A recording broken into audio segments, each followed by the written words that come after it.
Cole, thank you very much. It is a perfect night in Boston. Welcome to Sunday Night Baseball on ESPN. It is presented by Casamigos Tequila, brought to you by those who drink it. 65 degrees, partly sunny skies, and what a way to spend a Father's Day in the Commonwealth. And we have seen many fathers with their daughters, sons, grandfathers with their fathers, and then their sons.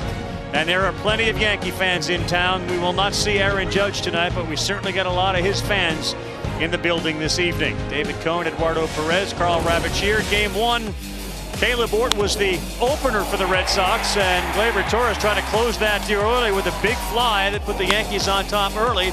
And after that, it was all Red Sox. Yeah, all Red Sox after that offensively. There, Rizzo cuts off the ball. A lot of people wondered, should he have not? But it did not matter because offensively, they kept on rolling. And a couple of wall ball doubles. Justin Turner, who had a massive night Friday night, continued to torment New York. And the Red Sox take the first two of this series. They score 21 runs between Friday night's game and game one Sunday, after yesterday was rained out.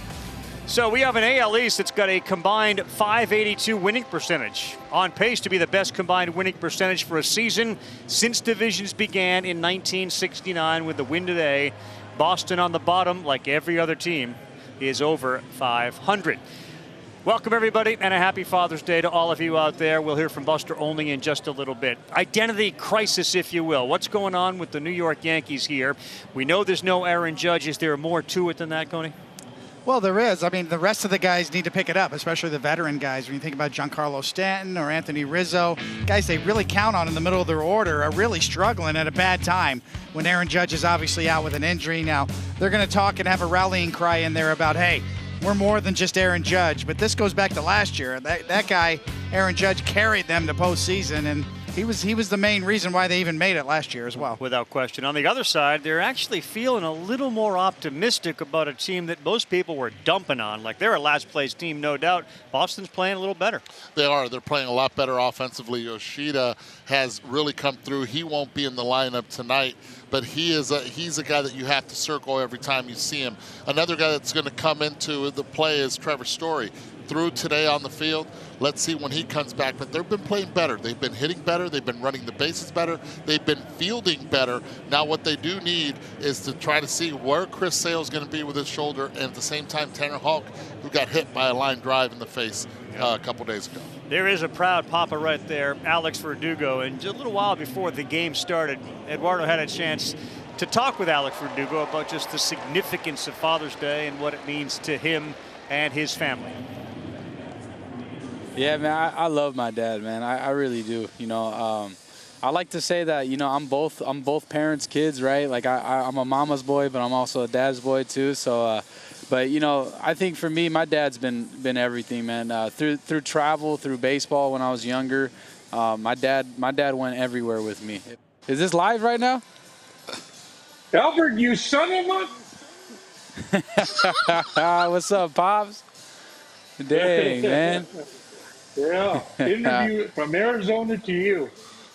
Yeah, that's awesome, man. No, this is my jefe right here, bro. This dude, I love him, man. Seeing him right here gets me a little emotional. Just I miss him, and you know, being so far away from home is honestly it sucks. But you know, to know that he's there watching and rooting and supporting me it's big. And on Father's Day, to go out here to win, to play good, and to honor him is something that means a lot. And you know, now me being a father as well, it's just I wanna learn what my dad taught me and obviously pass it along. And thank you for the edible fruits, I should say.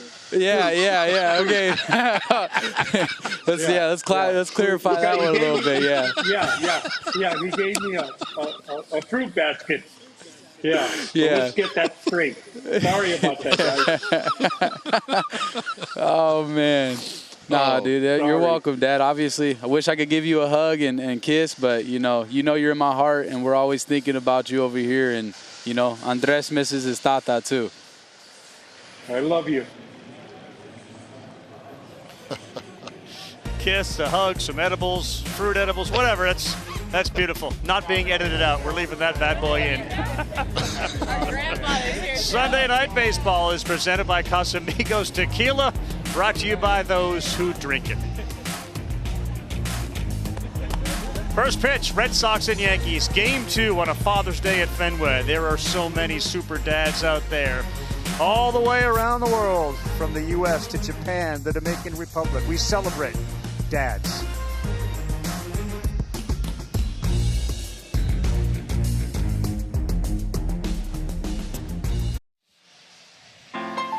Welcome back, everyone, and with all due respect to the Rocket Roger Clemens, who's supposed to be in the building tonight, the legendary leadoff hitter Ricky Henderson, the cigar man Louis Tiant, Boomer Coney Uke, the one man who played for both the Red Sox and Yankees that define both organizations, is Babe Ruth. He joined the Red Sox as a pitcher in 1914.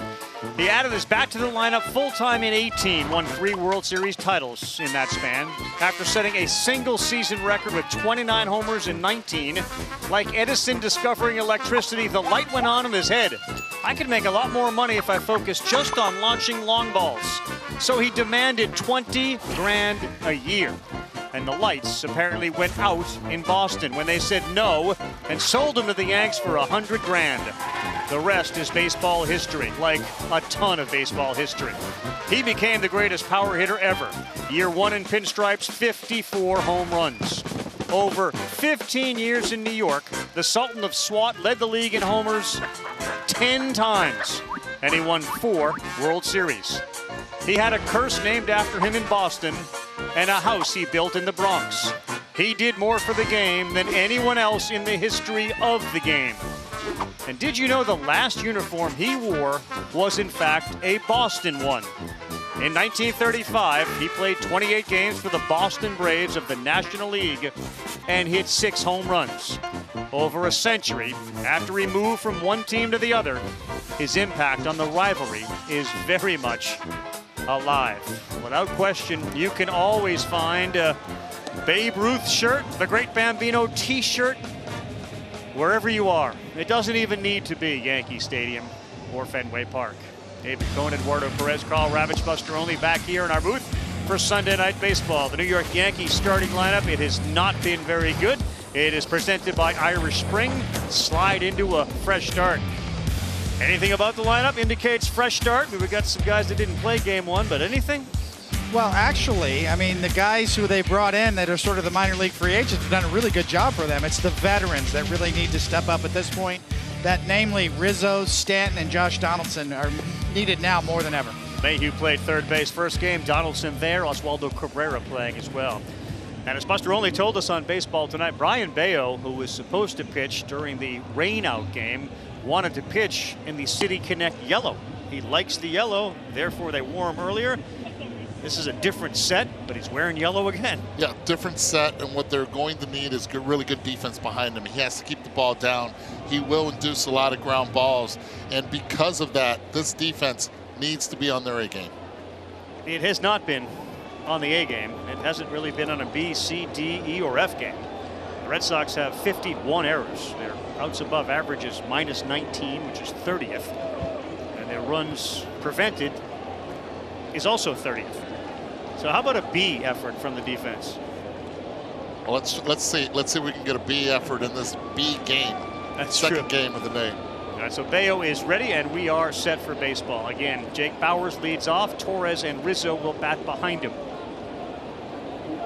Red Sox will give the shift as much as you can against the left-handed hitting Bauers. And the first pitch from Brian Bayo is swung on and pops straight back out of play. Say this, the City Connect yellows work well with the baby blue, which has a theme here, obviously, on Father's Day, and keep dad in the game, and all the dads out there get checked. That's right. Also the finish line at the Boston Marathon, the colors that are on the ground there, the blue and yellow, and that is, of course, another reason for the City Connect uniforms. 1 ball, 1 strike. Bauers 232, 5 homers, 14 runs batted in. Well, he misses away. Connor Wong had a big hit in game 1. He's out. Reese McGuire is behind the plate. Devers is at third. Pablo Reyes, shortstop, shaded way towards second base for the next one, and that is in there for a strike. Kike Hernandez is at second. He was in short in game 1. Tristan Casas plays first base. Around the outfield, Rob Refsnyder is in left. Jaron Duran in center. And Alex Verdugo Had another productive game one, is in right. Just missed down and in. Marvin Hudson is calling balls and strikes, and K-Zone would have called it a strike. Wow, you talk about just being right there on the border. So full count to start to Bowers. And that one missed, and that is a walk. That close pitch. Call ball 3, leads to ball 4. Big time no-nos in the past was 1, don't walk the leadoff hitter. And if you're going to do it, and you're going to do it, you're going to do it with the number 1, the fastball, leadoff hitter of the game. You go change up immediately, even with Gleyber Torres on deck. It shows you what he thinks his best pitch is. Gleyber Torres, the second baseman, hit his 12th home run in game 1. Gave the Yankees an early lead, a short-lived lead. And he rips this one to center field. Duran got a good jump, and he knocks it down. Now it gets away from Verdugo. Torres to second. The throw is a little offline. He's in with the double. To third base goes Bowers. With the effort, what happened right there, you end up getting the runners 90 feet closer to home. You're going to commit. Better commit all the way, and Jared Duran was caught in between a little bit right there when he realized, uh-oh, a little too late, it's not going to make it. Ball kicks off him. Now you end up with good base running here. Reading it well, ending up right there at third base, standing up. A good throw from Verdugo probably gets Torres. But right now, second and third, here's Anthony Rizzo. That first pitch inside corner, 95, called strike with a sinker. Rizzo recently broke out of an 0 for 24 skid. He has not hit a homer since the 20th of May, and this one is on the ground. A run will come in. Kike Hernandez throws Rizzo out, and to third goes Torres. 1-0 Yankees. Old school, right? Get him over, get him in. Get him over, get him in, and if you're not going to get a hit and you're struggling a little bit with it, you know what? Do your job, and he's going to get high fives for that right there. Well, a simple little ground ball to second base does a lot right here, and I'm sure Rizzo would have rather laced a double in the gap, but nonetheless, take an RBI and a productive out. Now Giancarlo Stanton. And that first pitch is in there. A little low, but called the strike on a changeup at 86. Giancarlo Stanton 0 for 4 in game 1. And he is on the struggle bus. Wow. He is going to get frustrated. That's the type of call that has gotten Aaron Boone thrown out of games when it's Aaron Judge at the plate. He's going to get tested, and Brian Bayo is going to love that strike zone with his sinker changeup combo. How do you climb the ladder or stay down? You saw the catcher say down, down, down, and he kept it there. Yeah, it's tough to hit when you not only get 1 but 2 pitches that were out of the zone.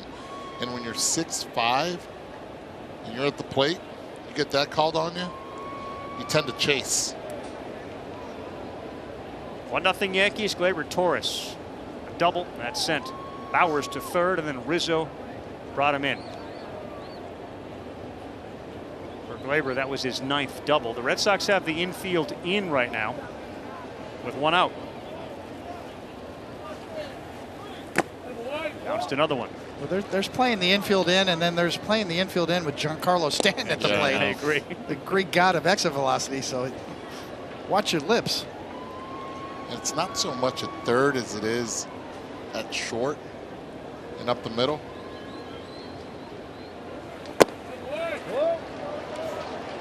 Mayo lived underneath that strike zone after getting the first 2 called. Now finds himself at a 3-2 count with Stanton. Last Sunday, same matchup. Bayo 7 innings, 10 ground ball outs. God, Stanton swinging, and he went with a changeup.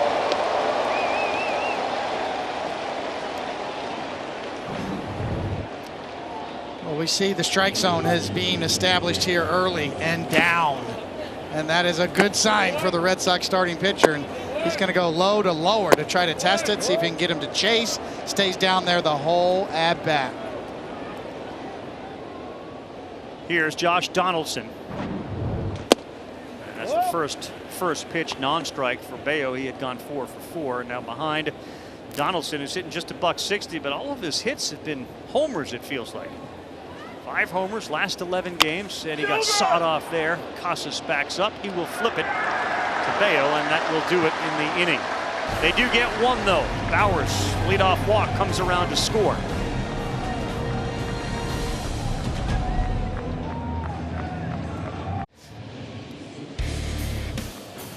Double dip, man. You got a shower in between. Freshen up, everybody. Our starting lineups are brought to you by Irish Spring.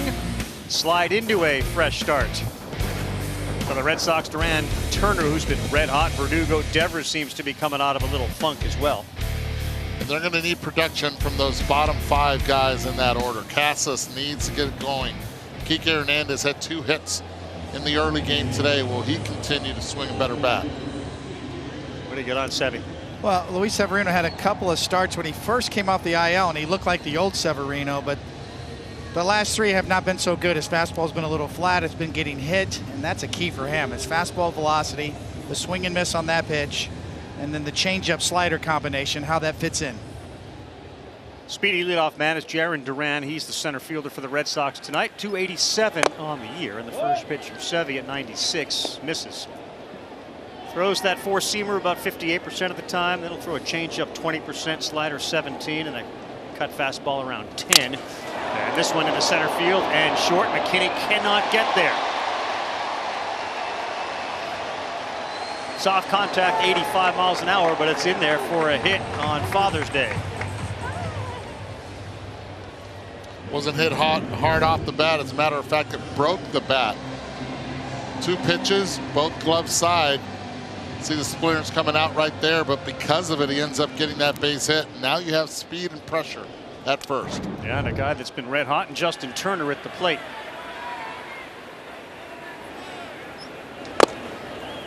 The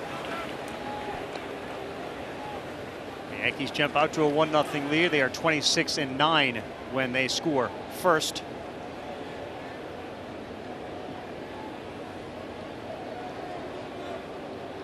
Turner has loved Fenway Park, loved hitting the ball off the wall and over the wall. This time he rolls one over towards that Yankee dugout. 26-9 when scoring first. That's a .743 win percentage. That's 11th in baseball. Turner's on an 8-game hit streak. 2-run home run in the second inning Friday night. Grand slam in the third. Whoa.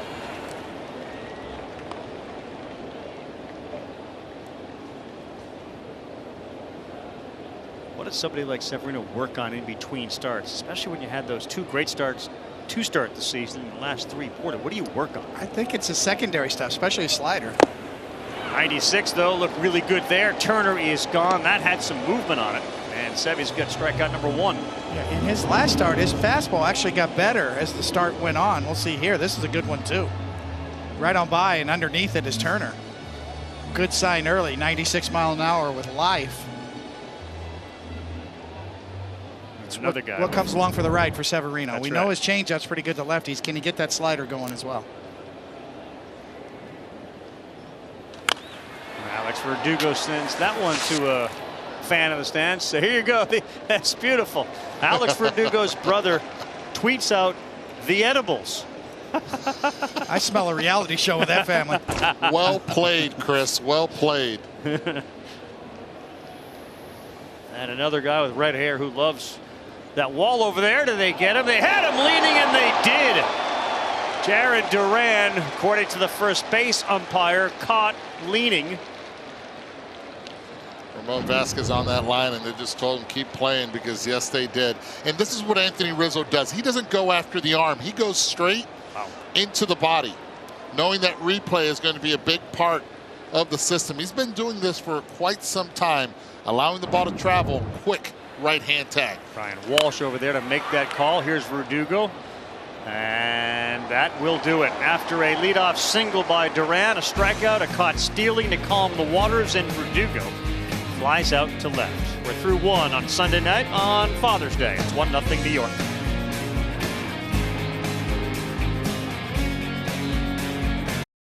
Suntan lotion. How we look in Big Ben next Sunday? ESPN and ESPN Deportes us. The London series is back for the first time since 2019. Cubs Cards play the second game of a 2-game set at London Stadium, and home to the United States Open. We're going to be in Los Angeles. After the 10 a.m. Eastern start in London, our Sunday night matchup, Astros and Dodgers. That will start at 6 Eastern, 3 Pacific. Baseball tonight, Sunday night countdown. We're all over the globe next Sunday. Eduardo was just in London. He saw the Harry Styles concert at Wembley. He was styling. Absolutely. What a concert. Eduardo takes a day and he flies over to London to be with the family to watch Harry Styles. That's the way to do it. It's impressive. Billy McKinney up and Cabrera, and this one on the ground. Casas charges and he will step on the bag, and McKinney retired. Ground balls is the name of the game. Is the name of the game for Bello, and that's exactly what he has been able to do so far. 3 of the 4 outs have been on the ground, and the one that wasn't was a strikeout. 57% ground ball rate on the season. Major League average is 44.8%. Good teamwork. Oswaldo Cabrera, 195, 4 homers, 18 runs batted in. And Bello puts that in there at 94 to get ahead 0-1. Extra day of rest for Bello. And remember that last start, guys, on Sunday. That ball hit by Trevino up the middle. Oh, a leaping catch, Pablo Reyes. That gets the arms up from Brian Bello, saying that Trevino's last week hit the bag. That had no chance to hit the bag, but what a play by Reyes. In a parachute to get down from there. He got way up there now. 89.4 miles per hour off the bat, giving him time to make this play. Great timing. Beautifully done right there. Can't stop Pablo Reyes. You can only hope to contain him. That's right. And gravity couldn't even do that. Oswaldo Cabrera bummed out. He hit that ball hard, and generally you'd think that's a hit, but it's a lineout. So 2 up, 2 down, and here's Kyle Higashioka. Does not get that call. Think about the Yankee makeup. You know, this guy is the longest tenured Yankee. If I had asked you that question, Eduardo, who's the longest tenured Yankee, would you have come up with Higashioka? Absolutely not. It's a long time in the minor leagues. He's a great story. Really persevered, paid his dues. He's an excellent catcher, really. Yeah. Across the board. It's certainly in the backup role. Yeah, I talked to him about it last week, and he's got a lot of pride in that fact. Of course, the guy before him, with the longest tenured Yankee, was Brett Gardner, somebody that he spoke very highly of. Got a modest 4-game hit streak going. The catcher, 3-1 count. How much did that ball just move? But it's that changeup. The changeup that early on in the game, we even, I questioned with Bowers. 3-2 ends up walking him. It sails to his right into the right-handed hitter. Well above horizontal movement on that changeup. 2 inches on average. Better than the average changeup from Bello. 3-2. And that is a swing and a miss. Second strikeout for Brian Bello with the sinker at 95 miles an hour. 10-pitch inning. Oh, yeah, Dad, feed me the fries. Feed me. Beautiful.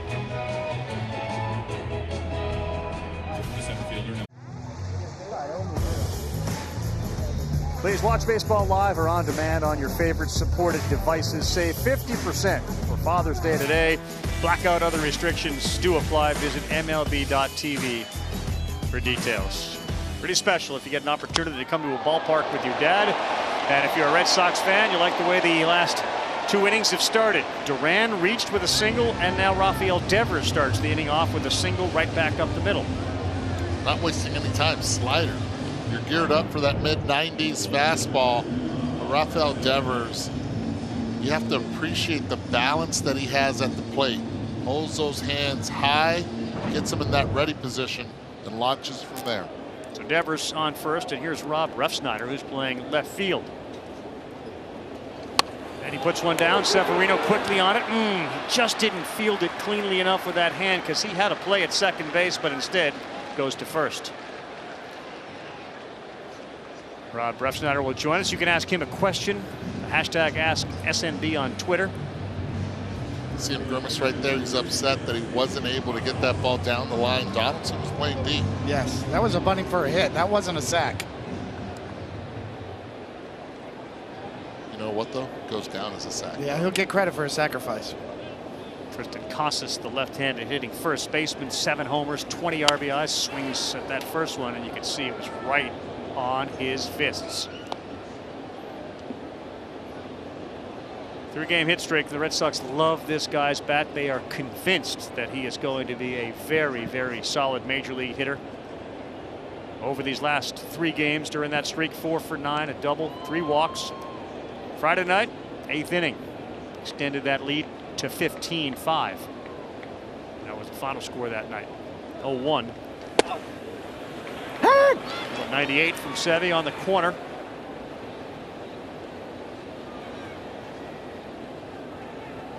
'98. So we just saw Paul Skeens, LSU's pitcher, throw 46 pitches at 100 miles an hour. That's in one game. In one game. See that kind of stuff on the college level, you wonder how close it is for those guys to jump right to the big leagues almost. I mean, limited startup time in the minors before they're ready to go. Next one to Casas, swing and a miss. Sevy, 97, and he picks up his second punch out. I'll say this. Paul Skeens is ready right now to impact no doubt a team down the stretch. I was going to answer your question by saying 10 minutes. Yeah, literally. Yeah. And the Pirates, who have the first pick, and I know there's some talented players out there to choose from, but Paul Skeens is a difference maker. Kike Hernandez in the dirt. So Devers at second base. Similar innings now. Red Sox, Duran led off, and then Sevy buckled down. Devers leads off. The bunt back to him. He probably had to play at second, but instead he got the sacrifice. Strikes out Casas, and now trying to get Hernandez. And his issues have really been early in the game. After that, he settles in. High riding fastball out of the zone. Watch Hernandez's takes. First thing that goes is his hips. You rarely see a quiet take from him on a fastball out of the zone. Been pulling a lot when his power has always been, since coming up to the minors, right center field. Hit hard. That's a fair ball. It's going to the corner. That's going to be Kike Hernandez's 29th run batted in. Devers touches home, and it's 1-1. Change up on that one right there, 2-0. See the exit velocity at the top, but Kike, those hips fly open, and as an infielder, you see it. Yes, you are told where to play.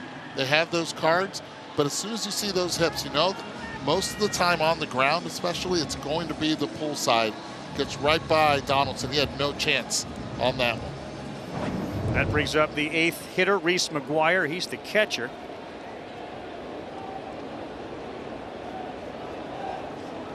Swings at the first one, and that drags Rizzo far to his right, but he will flip to Severino, and that will do it for the inning.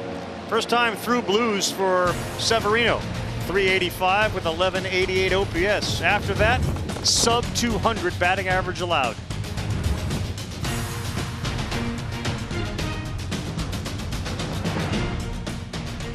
New York scores 1 in the top of the first, and the Red Sox come back in the bottom of the first and score 1 of their own. Rob Refsnyder is out there in left field in front of that big, huge monster, and he's got the earpiece and microphone on, and we're grateful for that. You have a terrific backstory. Tell us what Father's Day means to you, Rob. Oh, yeah, that's a great question. My dad and I were texting a little bit today, and he said Happy Father's Day to me, which means a lot, and I just kind of texted back to thanking him for setting the best example of what a father should be, So I'm really close to my dad, and to be a father now, it's pretty special. Yeah. What are the qualities that define your dad? What makes him so special? Man, I just remember, when I was a kid, just growing up, and he would leave really, really early in the morning. We would read the newspaper together, and then he would always hurry back and try to beat that LA traffic back home. But he always made time. Oh, boy. Devers. Got him. Takes a hit away from Volpe. Yeah, he always made time for whatever sport I was playing, and he was always there and present. And he was a great communicator. And so those are two things I really value. Yeah. Rob, from your vantage point, can you break down Devers' play? Yeah, he's just like a ninja out there. But no, he, you know, when I came over here last year, you know, you obviously know how special he is in the batter's box, what a presence he is. But that guy really works his tail off on defense, and he really sets a tone. He's out there every single day. You guys see it. I mean, every pregame he's taking his ground balls and things like that. So, you know, he really sets the tone. Oh, boy. You know, Rob, we know, you know, your Arizona days and College World Series and MVP, and then you get drafted by the Yankees, and they want to convert you to second base, and now you find yourself back to the outfield. Oh, boy. Kind of makes you, you know, you feel more comfortable, obviously, in the outfield, right? Yeah, no, in retrospect, I really wish I didn't try to do that. I think I still have bruises on my forearms from trying to catch catch ground balls. But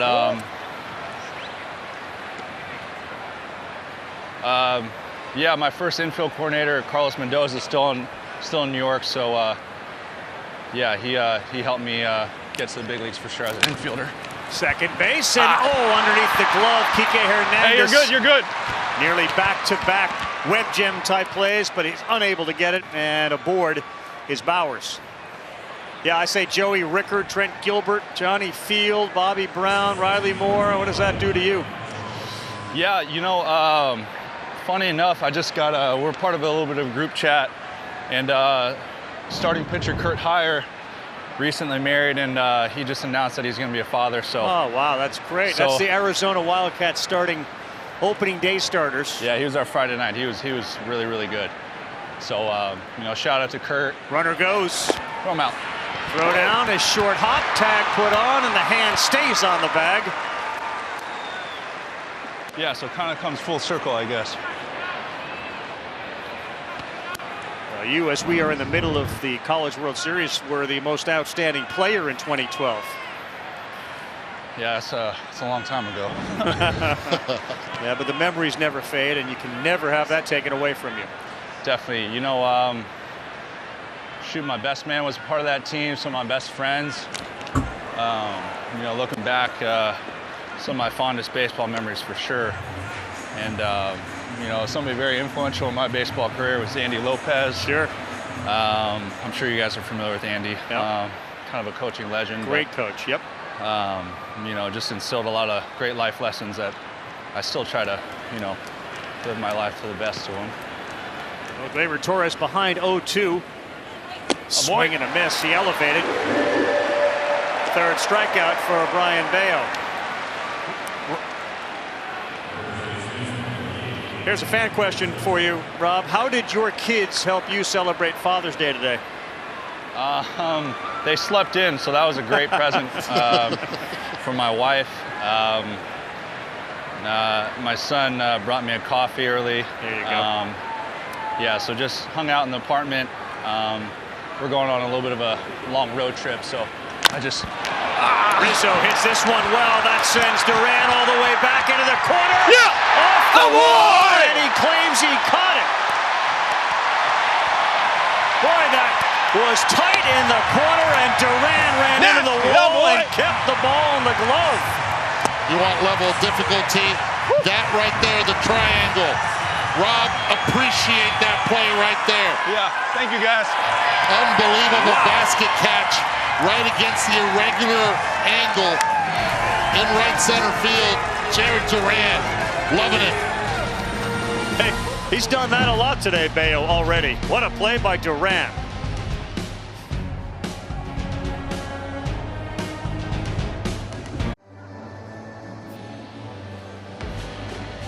We're back. There's the man that just made the catch, the Bermuda Triangle out there in center field. With MLB Moments, you could be a part of some of baseball's biggest events, like playing in the Corona All-Star Celebrity Softball Game or getting on-field access before the T-Mobile Home Run Derby. Restrictions apply. See rules and enter for a chance to win at MLB.com/moments. We've had a few moments defensively for the Red Sox, and if you're Anthony Rizzo, man, you can't buy one. I mean, he hammered that. No, that's worth a little snappage somewhere. Yeah, you think. Swing and a miss from Pablo Reyes at 96 as Severino starts the bottom of the third. That's pretty much a home run in almost every ballpark except this one in San Francisco, right? He absolutely barrels this baseball, and that's the one he's been looking for. Man, let me tell you what I would have done after the game if this continues for Anthony Rizzo, who's just in a tough luck area right now. Take your shoes off once you get in the clubhouse. Go straight into the shower with the uni. Wash that one off. You do that often? Oh my gosh, my entire career.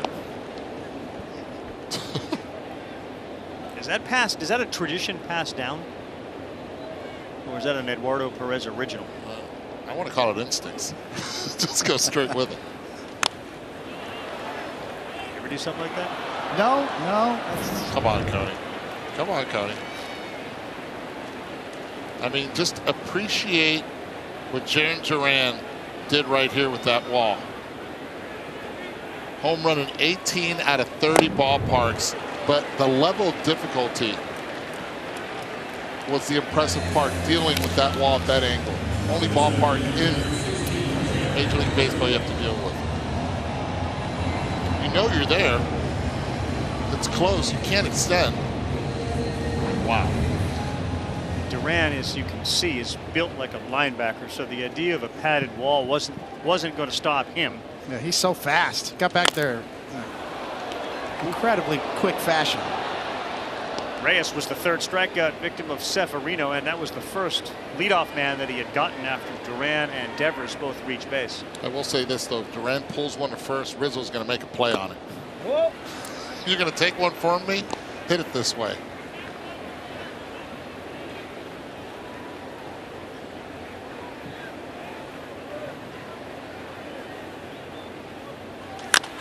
That's going to go foul. Red Sox off to Minnesota to deal with the Twins. Yankees go back home.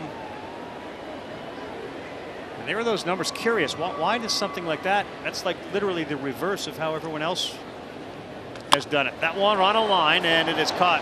Easy one for Gleyber Torres, and there are two down. But those numbers. Yeah, it's a smaller sample size. He was on the IL the first month of the season, or over a month, obviously. It's really based on the last 3 starts where he struggled with his fastball early in the game. Today, kind of the opposite. He came out firing. His fastball's there so far. He got burned on the changeup that he left up to Kike Hernandez for the double and the RBI, but he's got a good fastball early in this game. He struck Turner out his first time up. He's the DH.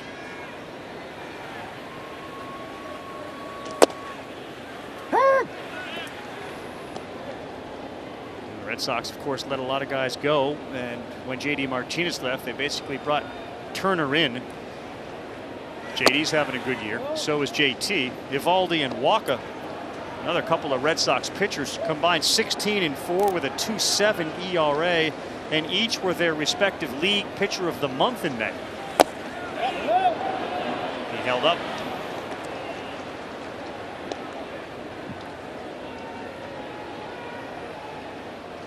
That always leads to those conversations of, why can't we get guys like that? You know, when you had them and then you let them go. Yes. 2-1 to Turner. That's a good pitch. 2 balls, 2 strikes. Well, say this, Texas paid Evaldi. So, and they're happy about it right now, especially with Jacob deGrom down. He's pitched like an ace, every bit the ace down there. The legend here in Boston, too. Sure was for that performance out in Los Angeles in relief where you could not get him off the field. Good inning there for Luis Severino. He punches out Reyes and Turner. A 1-2-3 inning for Sevy.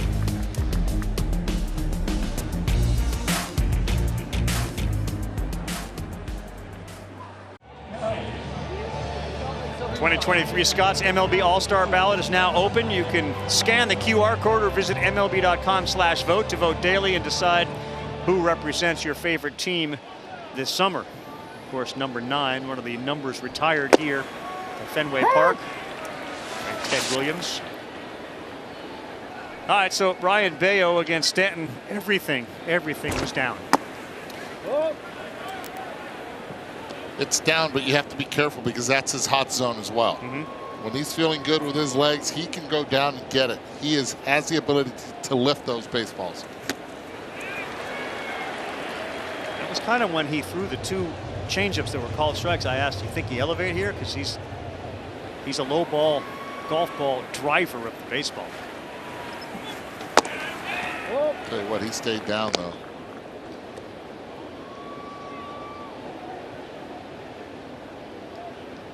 For 4 strikeouts. Very small sample size, but Bayo has won the battle so far on the 2-2. Got him there, another one down.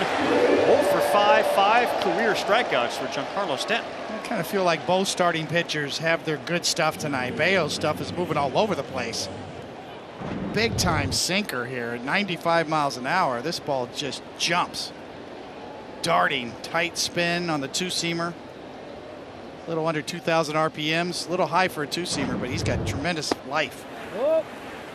You're all about the analytics. His fastball velocity is 80th percentile, 65th percentile in chase and whiff. So on your Savant page, it's pink red. There's a lot of that with Bayo. Yes. He's not a high spin rate guy because he throws a lot of two-seamers. And even his four-seamer is sort of average-ish. Fouled at the plate. But his changeup is among the best.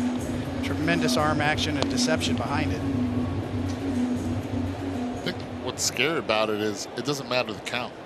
He'll throw it. As long as he keeps it down, it works. That one rose. So the last 5 games that he had started, there had been only 1 extra base hit by a righty, Gio Urshela. Now you had the Glaber double, and that's the second one, but he has held right-handers in check his last 5 and into this start. Misses there to Donaldson. But you see where that double was, towards the right center gap. Yep. That's what right-handed hitters have to do against him. You try to pull, you're going to put it right in the ground. 3-2. What will Bayo do here to Donaldson? He will just miss. He's looking for the strikeout. It did miss the strike zone, so a walk to Donaldson. Meeting a friend to watch the game? Just tell Siri, send my location to Chandler.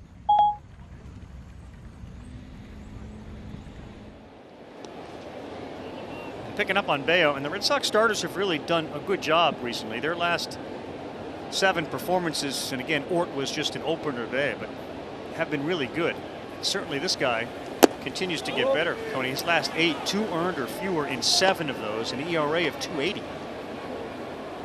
Really good. We talked a lot about Bayo and what Pedro Martinez said about him, and the third pitch coming along. When he gets that slider to go with that mix, it's going to be something to talk about. Billy McKinney ahead 1-0. Bayo off-speed pitch, and he was way out in front of that changeup at 86. Reliever Michael King is going to join us. Yankee fans, you have a question for Michael King, you can use the hashtag AskSNB on Twitter. Quick conversation with a guy who, when he's right, is as good as a reliever as there is in baseball. Struggled today in game 1 on the 1-1. That's out of play. Victim of that green monster. Anywhere else you could get a routine fly balls to left instead. That's the elements you have to play with here in Fenway. To your point, Coney, about the Yankees, the newcomers, the unexpected guys like McKinney, like Bowers, they've done a good job carrying their weight. That shows you the value of the free agent signings. Minor league signings in the offseason. Looking strikeout 4 for Ryan Bayo. Elevated. As a hitter, you're looking down the entire time because that's where he's been. Watch where this ball ends up. Top part of the zone. And it's really difficult as a hitter if you're looking down to be able to catch up to anything up. It's the opposite of fielding. And right there, he froze him. That was his 5th strikeout. Here's Oswaldo Cabrera. He lined out on a terrific play by the shortstop, and now he shows his dancing shoes. How that didn't hit him. Well, he's a heck of a dancer as well. You got to be. He's danced all over the place. He's played 6 different positions this season. That slider, get those toes out of there.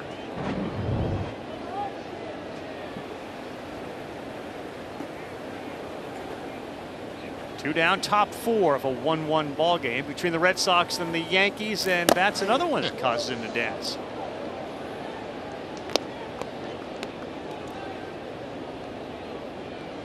Yeah, the first one was more salsa. This one was more merengue. Right there, quick feet. Abre que voy, cuidado con los callos. Get out of there. Be careful with those bunions.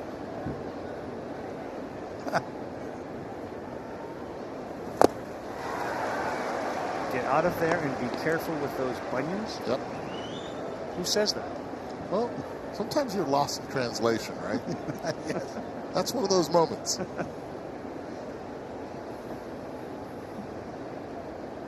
We got a 2-1 count.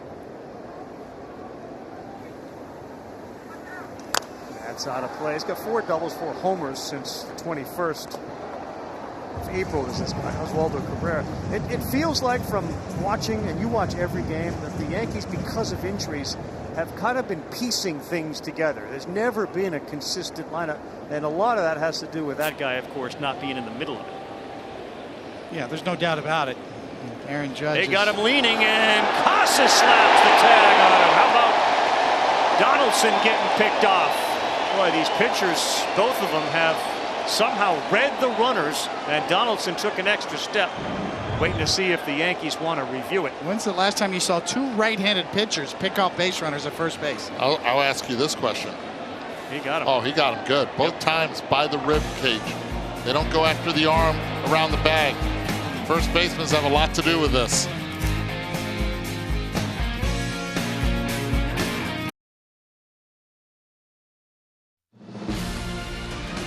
Sunday Night Baseball is presented by Casamigos Tequila. That is brought to you by Mass Mutual. Back with Eduardo Perez, David Cohn, Buster Olney. I'm Carl Ravitch. Good game here tonight. Yankees got 1 in the first. Red Sox got 1 in the bottom of the second. Luis Severino got 4 strikeouts, and he'll get Verdugo, Rafael Devers, and Rob Refsnyder. And the first pitch is into left field. That's going to get down. And Alex Verdugo, after popping out to left his first time up, is aboard. We got the earpiece and microphone on a good friend of mine, Michael King, out there in that Yankee bullpen. Thanks very much for joining us. Yeah, of course. How are you? Happy Father's Day to you, Mike. People know, I think, just by watching us, I knew your dad a long time ago, long before you showed up. So it's really nice to have you do this for us and for me. I'm grateful for it. He speaks very highly of you, so I'm glad to do it. And we know he's a liar, which is now we have that down. So how are things going for you, Michael? You know, when you're right, you're the best, to me, one of the best relievers in all of the game. How are things going for you right now? Well, thank you.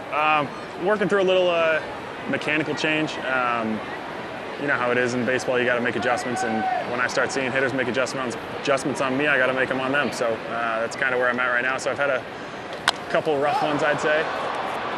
But, Devers hits this sky high. Mike Donaldson found it, and carry on. Yeah, I mean, I'm hoping to make the cold streaks as short as possible. Yeah, boy, cold streaks as short as possible and hot streaks as long as possible. I remember where you heard that first. That's a great story. Why don't you share that with people? Yeah, you hooked me up, and I think I was in high school still. But I remember you were around so many awesome pitching coaches or talents, and hooked me up with Oral Hershiser at the Little League World Series. And so I got to sit down with him for 2 days, and I mean, I tried to pick as much of his brain as I could. I mean, that was the craziest I've ever heard anybody talk about baseball, how scientific he was. I really thought he was a doctor. But he taught me a ton about the body and biomechanics. There you go. This one's out to right field. That's going to get down. And for a second, Verdugo thought that Cabrera may come up with it. Go ahead, Mike. But yeah, he gave me a ton of little one-liners like that. Obviously, he has the longest hot streak, I would say, in baseball. That's right. And yeah, I mean, I go back to a lot of those videos a lot just to see if I'm missing anything, see if I'm not doing anything that he would tell me about back then. So, you know, your dad, of course, grew up in Massachusetts. He lives in Rhode Island now. It's Father's Day. Did you get a chance to say Happy Father's Day to him? How did that go? I did, yeah. He's here today. I was thinking you should probably get him on the mic, but I don't know if he'd want to see his creepy anchor smile anymore. But I saw him in between games, got to say hi to him. He said that he couldn't think of a better Father's Day than being here for a doubleheader at Fenway. He grew up loving the Red Sox. Now he's a big Yankee fan, obviously. But of course, I got to say hi to him. Right. Creepy anchorman smile. That's cute. This ball is foul. All right, let's get our first question. We have fans, of course, Michael, that can ask questions. We had Rob Refsnyder ask a question. The fans wanted to know And you're not a dad yet, but they wanted to know what his kids did. So here's our first fan question of the night. Hey, so I heard your dad was a big Red Sox fan, and you were too, until you were about 8 years old. What happened? Oh, man. I know that voice from anywhere. And the creepy anchor smile, I can tell you, it's there. God, I'm sorry for all the people watching. So the story goes, it's 2003 ALCS, Red Sox Yankees. My dad has tickets. We're on the tee on the way to the stadium, and the game gets rained out.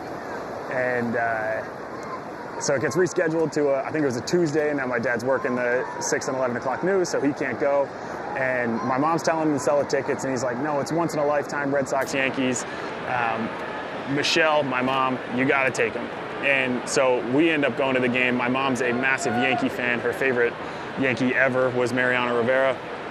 And we watch, I don't even know what game it was, but we watched the Yankees win and Mariano close it out. And I'm a little 8-year-old kid sitting in the stands. So now I'm like, oh my God, the Yankees are such a great team. My mom loves the team. My dad gave me $20 to get a souvenir. And sure enough, I go grab a Yankee hat and come back, and my dad, oh man, was he upset with me. You walked through the door with the Yankee cap on, huh? He did not like that. Casas pops this one up, and it is towards the seats, and that's where it'll end up. You remember that? Was that a nightmare for you? Yes, I do remember that, Mr. Ravage. I sure do. But you know what my line now is? Yes. Blood is thicker than dirty water.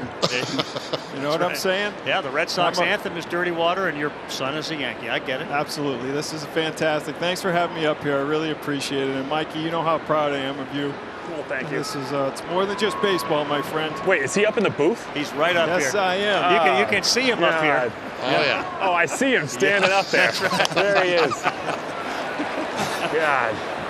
You can probably see my forehead. I got the same one here. For people that are watching, Jim was a terrific talent when it came to doing the news. In the old days, he and I worked together in Binghamton, New York, and he went off to much bigger markets. He worked in Minnesota and Rhode Island. And now a 3-2 to Casas. Look out. And that is going to load the bases up.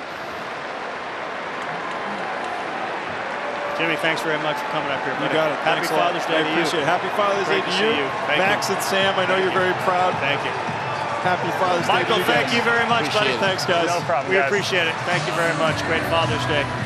Memory for both Jim and Michael, Michelle, and Olivia. Great family, the King family. And now a meeting on the mound between Severino and the rest of the Yankees infield with Matt Blake out there. Bases loaded after a Casas walk and a big spot in this game. Kike Hernandez is scheduled up. You seeing anything mechanical at all, Coney, from Sevy? That just looked like he tried to overthrow there a little bit. He's reaching back. He's got good velocity on his fastball, but sometimes you try to reach for a little extra and you come out of your mechanics a bit. It looked like he did on Casas there, especially on the ball 4 pitch.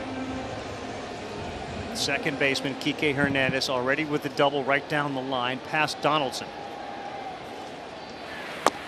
Out of the glove, it stays close enough. Verdugo cannot move up from third base. Well, they've been attacking early this inning against Severino. 1-0 count to Kike. Would not be surprised. He's trying to unload here. 1-1 ball game, and that's fouled back.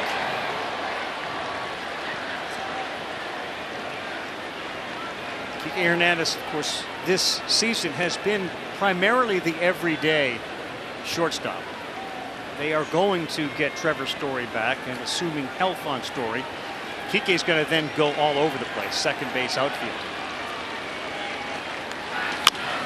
And this one is also going foul. But the utility player is like the thing now, and he certainly has come up with enough big hits.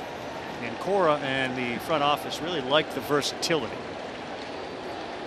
He's an elite center fielder. Yeah. He can play the heck out of the corner spots as well, and he can play the middle positions. There's a lot of value in that in this league. Takes one away at 85-mile-an-hour slider.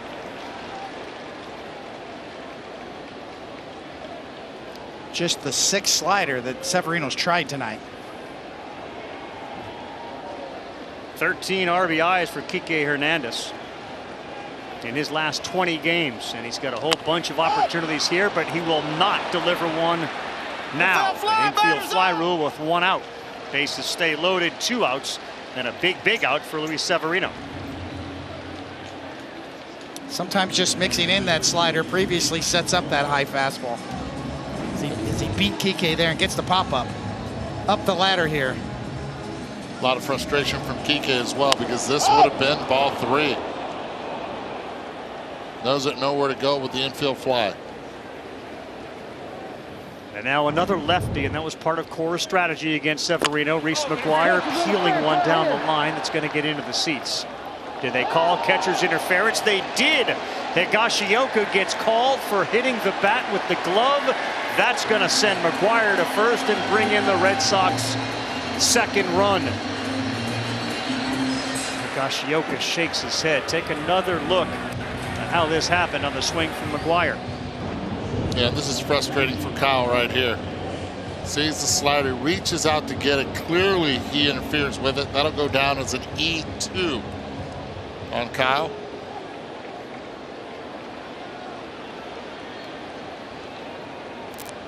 And Pablo Reyes. And he fouls the first one off.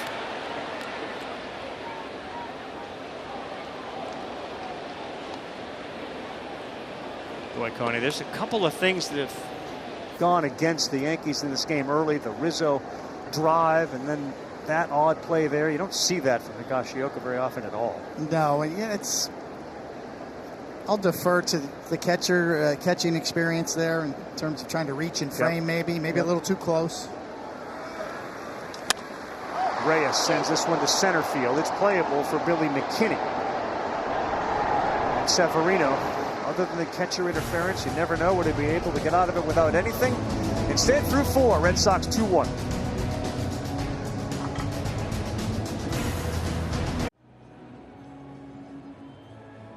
Back here at Fenway Park with Yankees manager Aaron Boone. And Boone, you know the storyline that the Yankees offense without Aaron Judge is very different. You said today you rejected that. Why? Well, look, you take the best player in the game out. That's a big deal to us, no question about it. But the people we're running out there right now are more than capable of not only thriving while we're waiting on them to get back, but doing great. We got big time players in there. We got to get a few guys untracked, and when we do, we should be scoring. Your dad, longtime major leaguer Bob Boone, someone important in your life. What has he meant to you? Man, it's been amazing. Hi, Dad. I know you're watching. Mom and Dad are watching at home. Just, brought me up in this game, and I got to go to the ballpark with him my entire childhood. I'm so grateful for it. It's why I'm still here, why I still love it, and baseball's a big deal in our family. Bodie, thanks. Carl, back to you. Sure is a big deal. Multiple generations, major leaguers. And this was a picture that Aaron talked to us about. He's got it in his home. And he just said this was during the batting practice of the other team, where his dad, who was a phenomenal catcher, would just kind of watch and observe. And there you see Ray, his brother Brett, his dad Bob there on the right, how significant it was for him. And he really touched on his dad's role in not being one of those people that bore down on them to just be involved with baseball. He had them around the clubhouse, but he wasn't hovering, was the word that he used over the boys. Sounds very familiar, at least to my childhood. Dad, my dad never forced us to play the game. Right. It was, this is our backyard. This has been my backyard. This is his backyard. This is where he feels comfortable. This is where Brett felt comfortable as well. Sky high on the infield. Go ahead, Eddie. And because of it, you know where you're supposed to be. And Aaron, as a player, as a broadcaster, as a manager, knows exactly where he's supposed to be, not only physically, but I'm talking about on the mental side of the game. And comfort, this is our backyard. Yeah. Well, it's no secret that both these managers grew up around the game, a family connection that runs pretty deep in baseball. And that's why they have such a good feel for clubhouses. They both of these guys, Cora and Boone, are really noted for how they communicate to their players, the respect they have in the clubhouse. 1-0 to Volpe, and that one is on the corner. 1 ball, 1 strike. Anthony Volpe grounded out his first time up. His batting average is sub 200.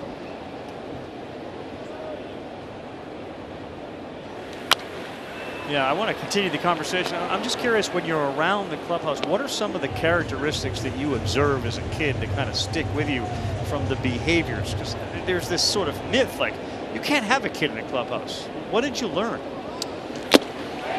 Without trying? Yeah. Those are questions you do not ask with 2 outs. Because there's a lot. That's what I also learned. We'll get the answer after this. Smart not to start. That's a tease.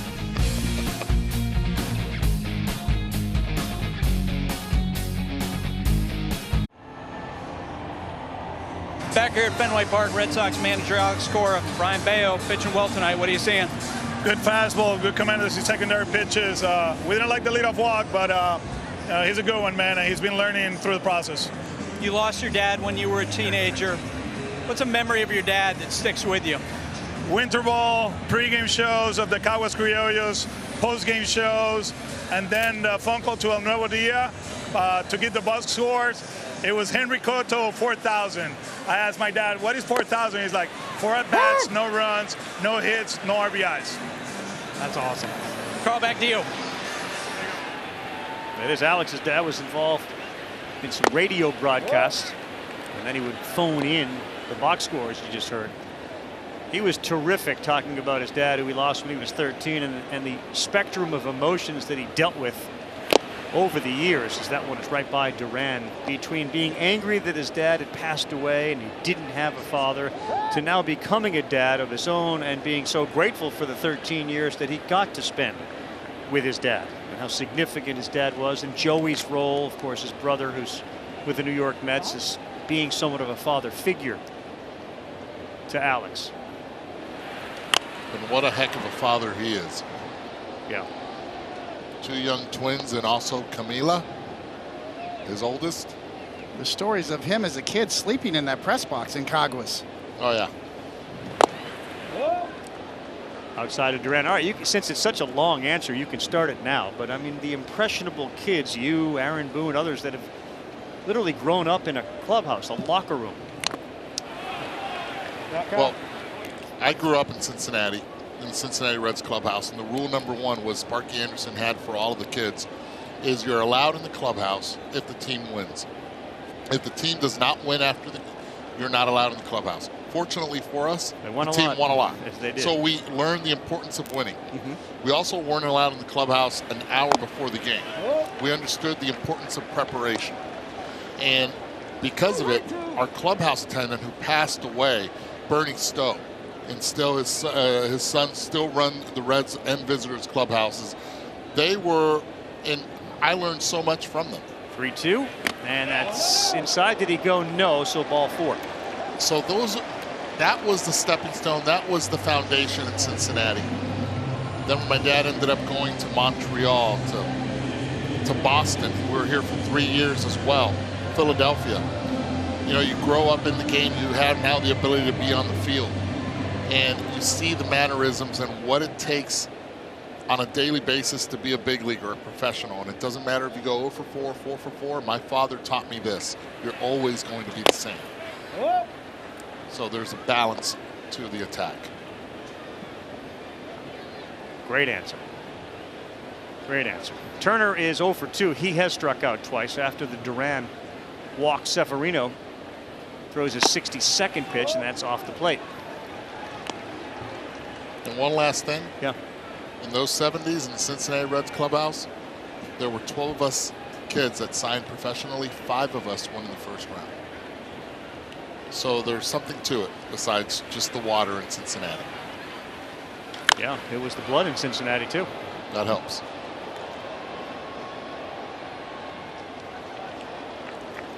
Ed Sprague, Brian McRae, Lee May Jr., Ken Griffey Jr., and myself in the first round.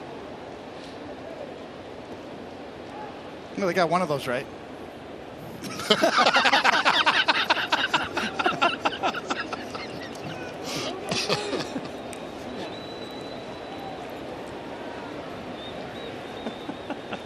Couldn't help it. No, it Just was laying there Ken on a Griffey tee. was on a tee. Just teed it up. Right there. Just right there.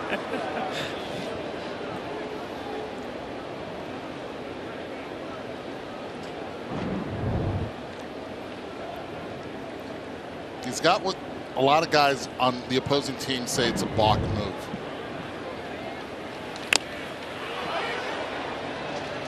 No chance for Higashioka. Now, the pickoff move is an interesting one for Severino. You're supposed to disengage from the rubber, and he kind of, it's almost like a jump step. Yeah, that you're supposed to step and throw, but yeah, I mean, his feet are so quick. It's almost hard to see sometimes, and he also has a quick snap throw. Maybe one of the or the quickest right-handed moves. It's not just the feet, it's the throw too, the little sidearm flip throw. It's as good as it gets.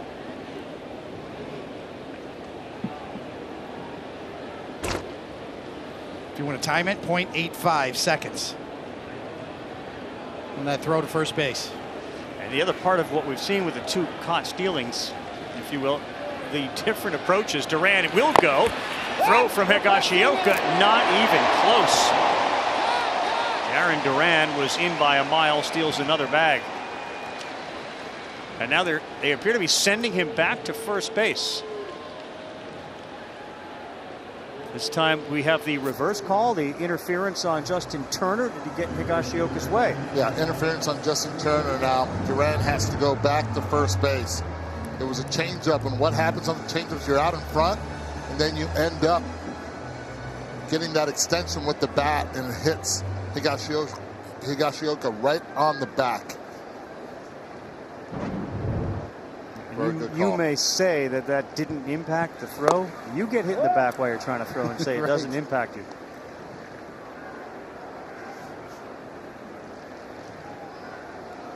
That was a really good jump by Duran. He was a 1-6 to the plate. Yeah, a little slow, loading up on that changeup to Turner.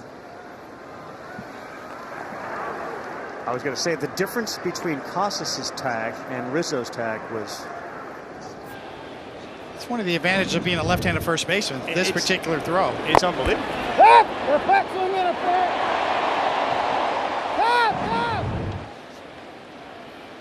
Marvin Hudson was all over it. It was right in front of his eyes. He was all over it and immediately sent back Duran, who now is going again. And we'll try it again. And he's in there this time without any batter's interference. And both times, I love the fact what Duran does right there where he slides to the outside part of the bag head first. That's what you're supposed to do when you're stealing second. When you're stealing third, away from the bag. Right there in the outside part, make it a little bit more difficult for Volpe to make the tag. His sprint speed is amongst the best in baseball. Here's one into the triangle. 3 Yankees go out and get it. That's off the glove of Volpe. It'll be first and third as Volpe went out. Verdugo a little blooper into center.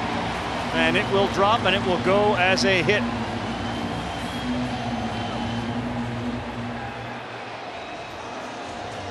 We'll get another look at this, Eduardo. Looked like he got there. Usually happens when shortstops or second basemen go back. Hits him in the heel. Try not to alligator arm it. You know that, you're aware of it.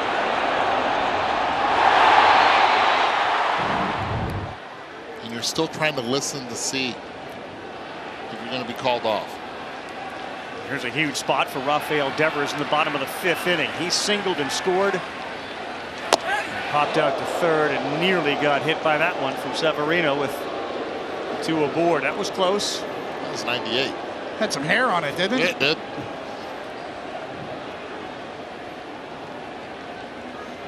We'll talk about perceived velocity. That was perceived in the hit. Devers in game 1 had a couple of foul balls go off of his leg. And Buster, what was the reaction from the manager about that question? Yeah, he kind of laughed it off a little bit. He talked about initially about how, hey, that'll teach him not to try to go out front the way that he did. He said Devers waved him off. Wanted him to hit the ball more up the middle. Don't worry about pulling everything. 2 balls, 1 strike. And there's no question that he's become a little bit more effective as the season has worn on.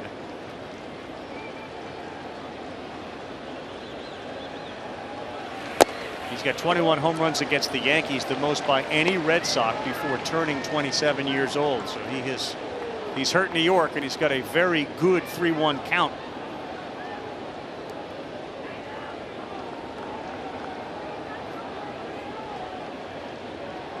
Fly ball fairly deep.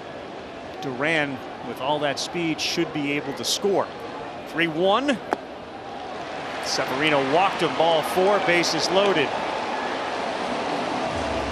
No harm done right there. Here comes Rob Refsnyder. Take a look at StatCast powered by Google Cloud. He jokingly said to us before we went on, Zach Bunt was as hard to hit a ball as he had in a long time, at 28 miles an hour, and then he had a single which was about 102. Find the barrel. That's what he did with that 27.1 mile per hour attempted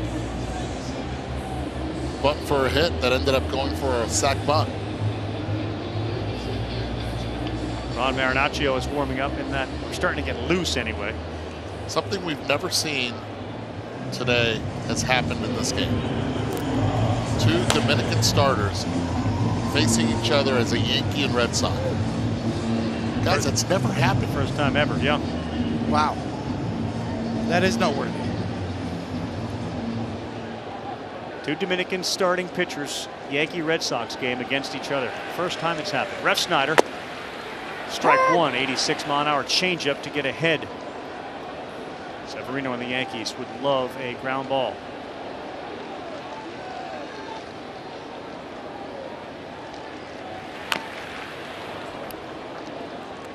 Back-to-back changeups. That's the type of swing right there that you're hoping goes foul.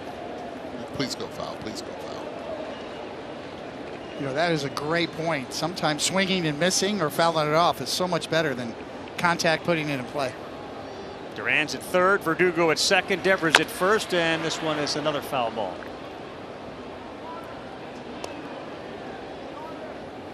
The value of front-to-back pitching. 2 straight changeups and then the fastball in a really late swing.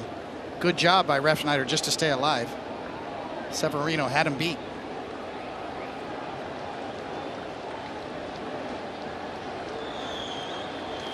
Swing and a miss right off the bat into the glove at 98. And a huge strikeout for Severino, his 6th.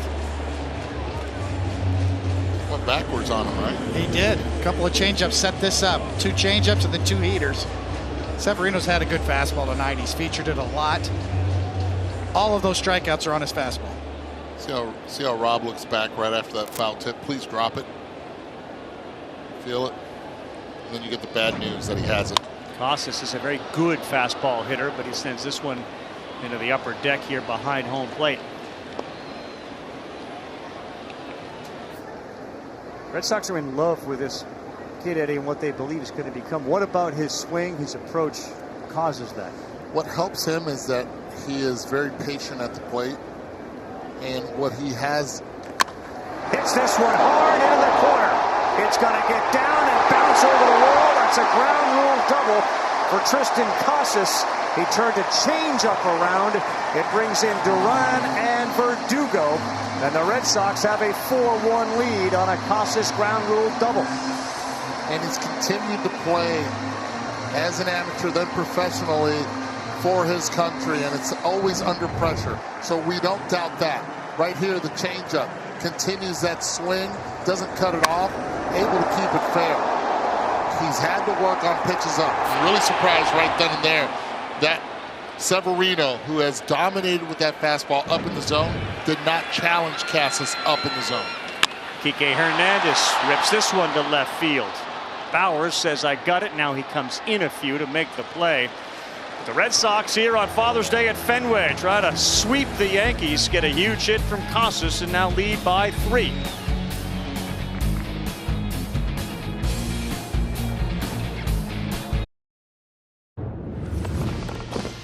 Welcome back to Sunday Night Baseball on ESPN, presented by Casamigos Tequila, brought to you by those who drink it. Happy Father's Day to everybody out there. And certainly the people back in Bristol, Connecticut tonight. Andy Jacobson, happy Father's Day. Mr. Griffin, our director, and all those helping to put our Sunday night telecast together. And you can join Major League Baseball in the fight against prostate cancer. Support the Home Run Challenge. We invite you to visit MLBtogether.com to learn more. And Brian Bayo is cruising along again. He's allowed just one. We're in the 6th inning. Top of the order for New York. You know, Lester told us that story that Bayo really wanted to wear these uniforms, right? And now I know why. Look at those kicks. He's styling up down low there. Those are sweet. Color coordinated. Yellow and blue. Refsnyder's got a big shoe game. How's your shoe game, Tony? You got a shoe game? I'm a Puma suede guy. Is that right? Old school Puma suede. Old school Puma, yeah. Dad shoes. All different colors? Yeah, I'm a big Clyde fan. The Clyde. Sure, why wouldn't you be? Clyde Frazier. Yep. So I know for a fact that Eduardo is a lot more superstitious than David is. So they're 18-4. The Red Sox are wearing these jerseys. How long are you going to ride that out? Keep riding it. 2-2 up the middle, fielded. Reyes scooped. Oh, man. What a play, Pablo Reyes. And whenever he gets in the lineup, he's made good plays at shortstop. And it's really cool. Yes, it's a 360. Nicely done. But Tristan Casas at first base, when he turns around, he doesn't have much time. Watch this. He gets to the position, and he's turning around, and whoop, it's right there. Beautifully done.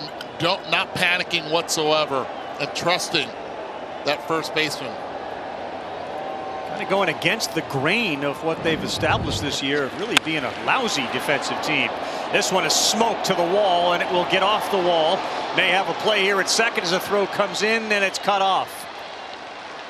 Gleyber Torres, his second double after a homer in game one, his second double in this one. And third double in the season that Bayo has given up. Both of them to that man right there. You had mentioned it earlier. Yeah, the right-handed hitters. Stay up the middle. It's what you have to do. See it up.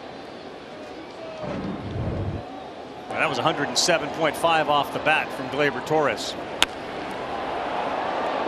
Love the sound. Here's Rizzo, who was robbed in center field by Duran after he smoked one into the triangle out there. Would have been a home run in more than half the ballparks these guys playing. You know, and you can see in a post game, one of the things that Boone would talk about is that good swing Rizzo put on it. You're starting to build good swings, good contact. Don't always get the results, but the process will lead to results. And that was a good sign for Rizzo. Yeah, barreled up. As good as a catch as you'll ever see by Duran out in center field. One out, Yanks need some runs, and here's the next one to Rizzo.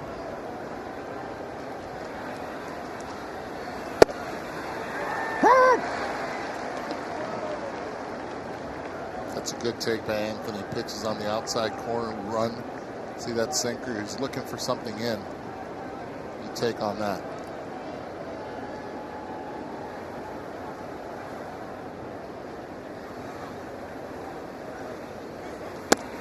All the way inside, 93 miles an hour for Bayo. And you get the sense Aaron Boone's kind of getting frustrated talking about Aaron Judge and when he's coming back and the other guys. And he said that's not an excuse. We're not going to use that as an excuse. But you look around Major League Baseball and some other teams that have lost the middle of the order guy, and there is an impact. Think about the Astros with Alvarez, the Mets with Alonso. He hit this one hard. Let's take a look at the best coverage in today's game. A home run robbery. This is really a extra base hit robbery through the T-Mobile multi-view. Jarren Duran makes an incredible catch.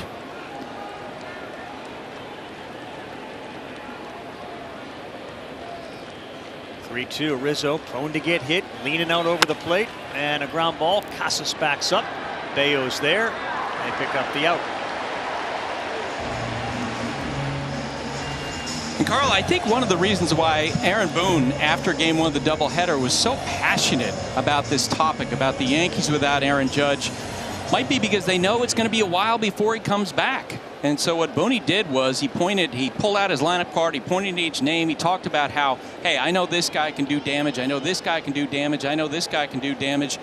With Aaron Judge, I think the Yankees would be thrilled if he came back from that toe injury before the All-Star break.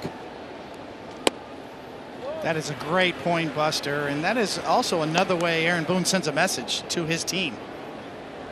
You know, he's such a player's advocate, but there is a time to send a message to your team, and that's the way he did it. So that's an excellent point, Buster. Well, you can see the impact there with all the numbers, either last or 29th. And as a guy, Eduardo, who had a dad that was a middle-of-the-order hitter, and people like Boone say, well, that's not an excuse, but there is some reality to it. Oh, there is. Of course there is. I mean, even though he's just 11% of the lineup, this guy plays like he's 50% of the lineup. He affects guys in front, affects guys behind him as well. And the damage that he does, if you think about it, this would be his at-bat right now, right after Anthony Rizzo.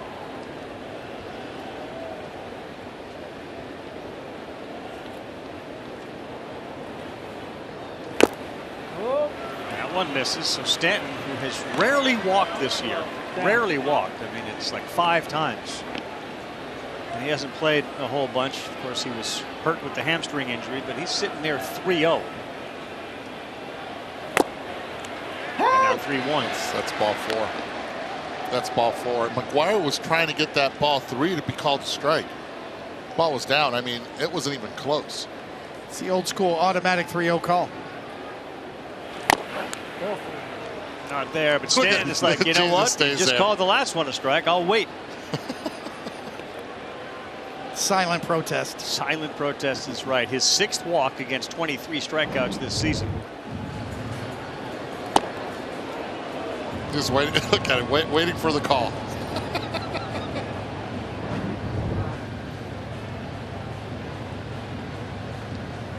Carl, without Judge in the lineup, they are stark. We made our own tequila, so we'd always have a reason to get together, so you'd always have a reason to get together. Grab a glass, amigo. Our casa is your casa. Sorry, Buster, a party broke out. The numbers without Aaron Judge are stark. With him in the lineup this year, they've averaged 5.0 runs per game. And without him, 3.5 runs per game. Their OPS down by about 100 points. That could all change right here with one swing. Tying run is Josh Donaldson.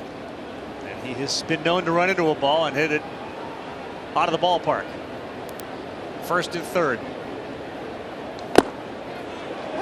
Strikeout again below the strike zone. Called a strike. Donaldson's asking Marvin Hudson about it.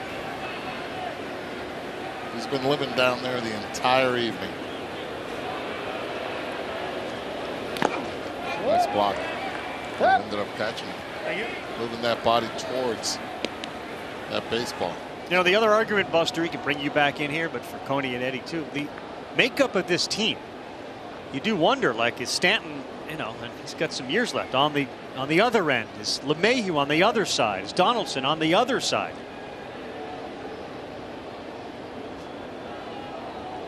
Yeah, Carl, after game 1, it was interesting because, of course, their offense is struggling. You're wondering who's going to come out of the clubhouse to address reporters, and it was Stanton who came out and basically said, yeah, you know, this is the way it is, but we have to change this. Different reasons for each of these struggling hitters, but the bottom line is they have to turn around. Judge ain't coming through the door. Right. 84-mile-an-hour strike, slider off the plate. And the refrain in New York with the other team is let the kids play. Let Vientos, let Beatty play. You know, make sure Alvarez, who's in the lineup every day, stays in the lineup every day. Yankees really don't have that luxury. 2-2 to Donaldson. On the ground is short. And he will throw across the diamond, and Donaldson is retired, and the Yankees will strand 2 as Bayo gets the ground ball he needs by using that sinker.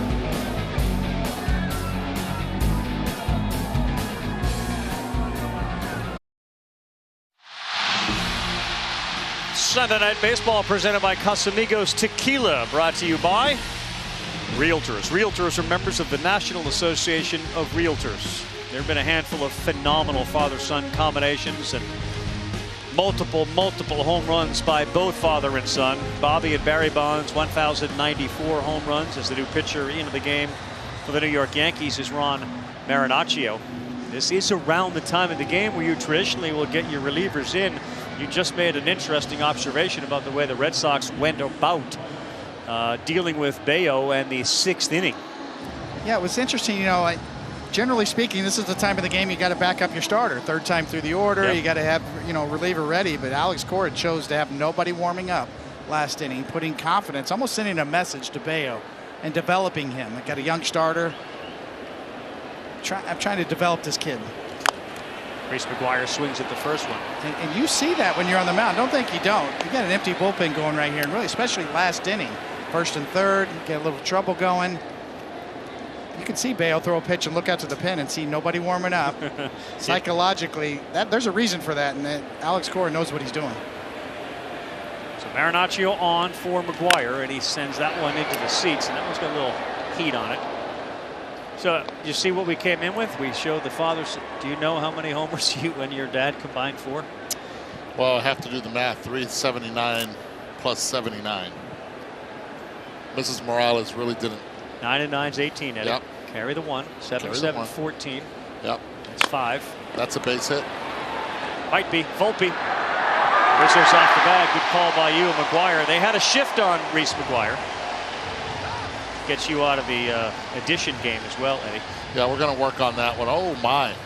Talk about a thin guy on the right. Yeah. Flacco. Great, yeah. And big dog in there you are, like Booney there. And oh, my goodness, and look who's... Ananasio! Hey, happy Father's Day. Happy Father's Day to you. Papi, ¿cómo estás? Muy bien, papi, muy bien. Ah, qué bueno, qué bueno. Great Tony Perez, Hall of Famer, joins his son Eduardo here on Sunday night. Did you speak already today? Did you call yes. Dad? Yes. Oh, yes. Yes. Oh, yes. Definitely called my father. Yeah. Bobby, tell us what you've seen so far in this game, because he doesn't miss a game. Well, I see a lot of things. I didn't see too much in my games. I picked 2 guys out on first base. I mean, for the different teams. I never see that too often. The 2 pickoffs at first base. Yeah. Right. And good pitching. That kid Bello is very good. McGuire gets thrown out there, Tony, on an attempted steal. So, you know, one of the things, you would know this answer really well, one of the things that we've harped on the last couple of years, Tim Kirkshin gets on his high horse, Doug Glanville, the base running and how dramatically it's changed to the point where it's considered bad. You agree with that? Well, I'm not a base runner. I never was a base runner or stealing bases, but you know, to get a good jump right now, I think you can get a better jump when the pitcher only can throw a couple times, you know, to try to pick you up. So he knows the rules. He knows what's going on. The pitch clock. Yeah. Tony, you had great memories in Cincinnati. You had good memories here at Fenway Park, didn't you? Oh yeah, I played 2 years there, and I love Fenway because you know, I hit more balls into straightaway center and right center, and I use that a lot over there in Fenway. Yeah. Yeah. How about the Bill Lee home run, Bobby? How about this home run right here? How did you stay back on this ball? Because he threw 1 too many. He threw me 3 of them, and in the same series. And the first one I swing and I miss. I swing and the ball bounce, and that was a lot of left in my clubhouse and my dugout. And on the second one, I look all the way down and see how he stepped. You know, he made the last step, and he stopped. And then when he threw it again, when he stopped, I know what's coming, and I waited. You waited on it. You were insulted. Don't try that on me again. Because well, it's something that he repeated 3 times in the same series. Right. I mean, in 7 games, and to me there was too many. too many times, and I don't want to be embarrassing again. Tony, I'm going to take a chance. We got 2 strikes and 2 outs, so if we get the out, we got to stop. But what was the value of bringing your son to the clubhouse every day? Did you enjoy having that? What'd you learn from it? Every day I watch him in there. I think Eduardo, I'm very proud of him now. I sang as his brother Victor to be my son, and you guys helped me to say Happy Father's Day to Eduardo on the Father's Day. That's very proud. I want to thank ESPN, you guys, to give me this opportunity. And you know what? You guys really make my day. You're the best. Happy Father's Day, Tony. We appreciate it. Happy Father's Day. Beso, mami. Bye-bye. Bye-bye.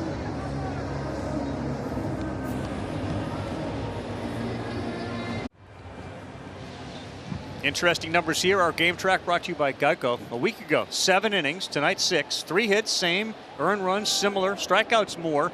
And groundouts, fairly similar. And here's one right up the middle, and that is rifled, and that is going to be a good start for the Yankees. Billy McKinney about face on a sinker at 93. How about that? You look at the first at bat in the first inning by Gleyber Torres. He went after it, got a double. This time they go after it again. They look down in the zone. Away he gets extended. Tiri tapate. You see it? Now you don't. It is past you. Attack early.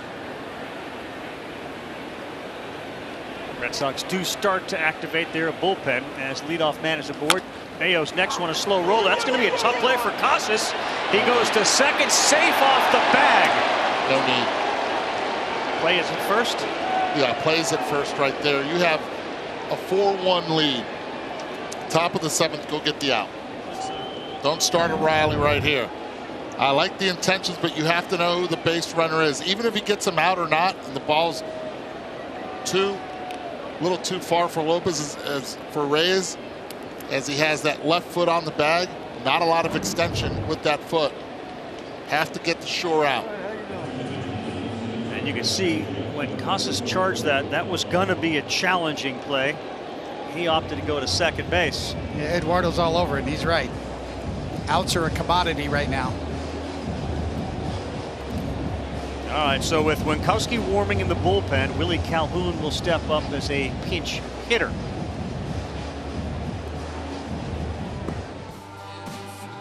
We made our own tequila, so we'd always have a reason to get together, so you'd always have a reason to get together. Grab a glass, amigo. Our casa is your casa.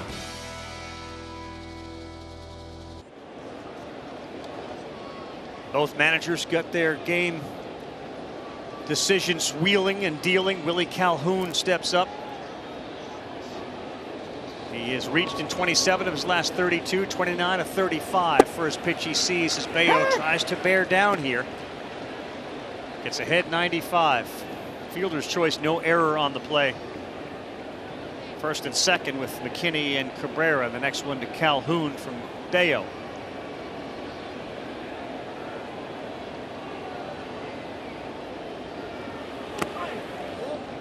Okay, so the advantage that Bayo has here is Calhoun has yet to see him today. That two-seamer, that changeup, he's been able to keep it down the entire time.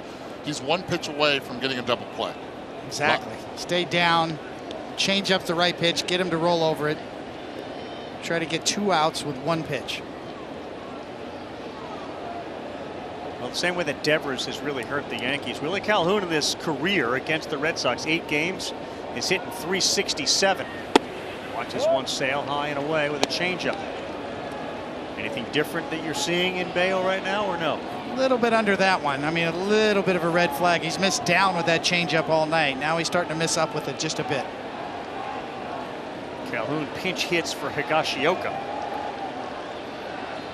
Volpe on deck. Threw that one hard, 96 miles an hour on the corner. It's a heck of a pitch. Still retaining his velocity.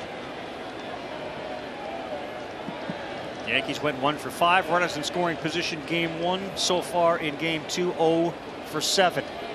2-2 pitch.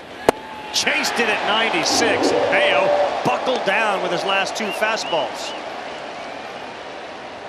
Well, we've seen him at times go up the ladder with a 4-seamer, and all we've talked about is his sinker and his movement. But you can see there the cross-seam grip and right on up the ladder. Whoa, what a nice pitch at a perfect spot right there. 1 out as he nears 100 pitches.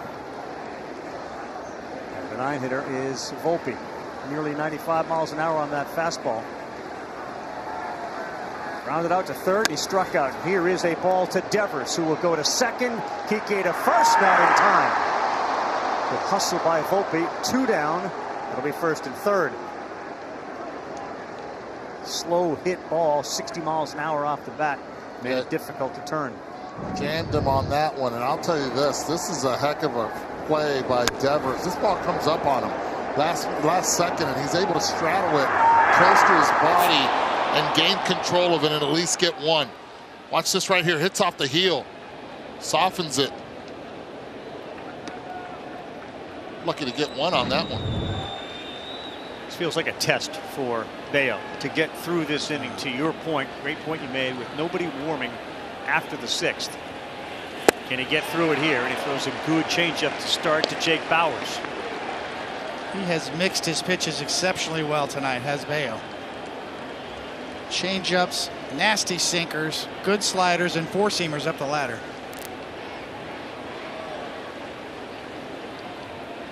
Runner goes. Check swing, no throw down to second, and it is a swing, so it's 0-2. Smart. Alex Cora understands that McGuire behind the plate hasn't got anyone out at second base all season long. With a runner at third, you don't want them to steal a run and get closer. Hold it. Bayo ready to go. 0-2. Will not get that one. You might be seeing the development and the coming out party of a guy the Red Sox and their organization have believed in for a few years. So the communication between manager and catcher right there. 1-2. Got him, and how about Bayo?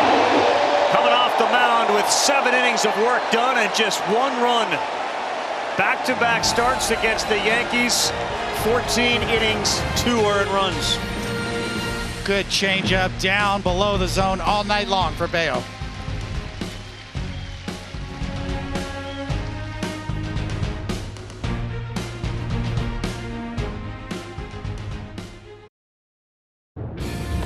Welcome back, everyone. Father's Day Sunday Night Baseball on ESPN, presented by Casamigos Tequila, brought to you by those who drink it. Appreciate you watching one more time. The Yankees and the Red Sox here on Sunday Night Baseball. Wandy Peralta in, Jose Trevino catches, and Justin Turner is the first man he'll face. Turner, Verdugo, Devers. The numbers on the lefty, Wandy Peralta. It's the walk rate that jumps at you off the page, obviously. Turner 0 for 3, 3 strikeouts. You agree, Coney? What's the difference between Bayo now and Bayo to start the season? Because he does feel like the ascension is pretty significant for the organization. Obviously, the presence on the mound, the confidence that he's exuding now, but also the mix of pitches much better. More 4-seamers up to set up the sinker changeup combo. His changeup is elite. He's a good athlete, too. Turner rolls this one over, and careful in between hops. And maybe Donaldson recognized who was running, not the fastest guy, so he backed up, and he was able to make the play. Yeah, that's a panic move right there. When you're an infielder, you're caught in between, and the way he moved his legs, watch this, he's going to charge, he's like, uh-oh, wait a second. Starts shuffling him back. The only way he makes that play is if those feet continue to move. And he was able to do it, and he didn't panic because he did know the speed of the runner. Verdugo next. The first one misses. You know, it was interesting. Volpe, who's really struggling, comes up with a couple men on. You're down 3 runs. Is there any thought there for DJ LeMahieu, who historically has been such a good contact guy with men on? Yeah, I mean, it's a valid point.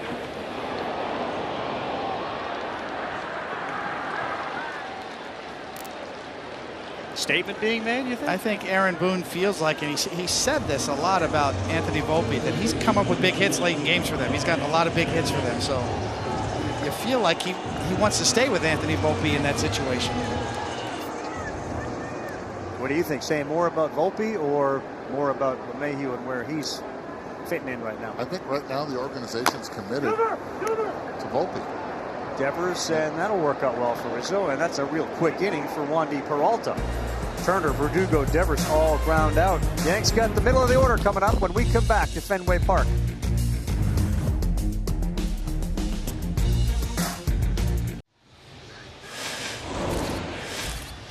The chief baseball officer of the Red Sox, between doubleheaders out there, is grinding away, picking up all the loose ends, the trash, the garbage left. And I love it. With his oldest son, Isaiah, he goes out there and he's picking up the garbage with the rest of the front office personnel. Remember, we had a game 1 earlier, started at 1:30. And you needed to get the stadium clean for the rest of the fans for the game 2, and he was part of it. He's done it before, he continues to do it, and I think it's a great lesson to be able to teach your son. 25th appearance for this guy, Josh Winkowski, the righty. He got one by Torres, then he missed there. Similarly to what you guys have shared tonight about being in the clubhouse growing up, there you have another example of somebody who's around a ballpark. And by the way, we're not just sitting in the office, crunching numbers. Get your gloves on, get your hands dirty. Great list. Torres, who's had a productive night with a couple of doubles, pops out to Kike Hernandez. It's a hard one to look at the Yankees and say, like, how concerned are you? Because you know the big guy is coming back, but as Buster said, it may not be to the All-Star break. Where are you on the level of concern right now, guys, with what you're seeing with the Yankee offense?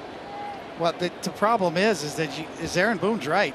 They've got to do it within. The pieces that are here have to get going. There's nowhere to turn right now. The OBP would be the lowest since 1968. That's one of the biggest issues right there. And in order for Aaron Boone to be able to manage this team differently, because he's had to deal with a lot of injuries, I think almost just as much as he did in 2019, you have to manufacture runs.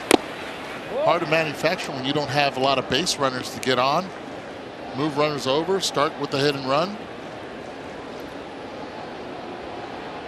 Relying on home run, that number up there suggests they've been top 5 in each of the last 6 seasons. Foul ball. And 25 of the last 30 in on-base percentage. So top 5 each of the last 6 years and 25 of the last 30. Like, you can count on that. And they're currently at 13th. That's when you know that the team is pressing offensively. They're not working the count, not getting their share of walks. All right, so the Houston Astros have been struggling as of late, right? No Yordan Alvarez in that lineup. Is it a coincidence or not? You have the same thing with Aaron Judge here with the Yankees. Pete Alonso just comes back from the IL, and it's a different lineup when he's in it. But when he wasn't, they also struggle offensively. Rizzo avoids it, and it's a foul ball. And then look at the fast forward to when you add the Cincinnati Reds, who added Ellie De La Cruz to that lineup. Immediately stuck him right there in the 4-hole. Makes everybody around him better. He's a dynamic player. Now they're in first place in the National League Central, continuing to win ball games against good teams. 2-2, Winkowski to Rizzo. He will not. They might be the favorite in that division right now. Cincinnati Reds. The way they're playing, David Bell, De La Cruz, they are the antithesis. They hit, they run all over the place. Fundamentally sound right now.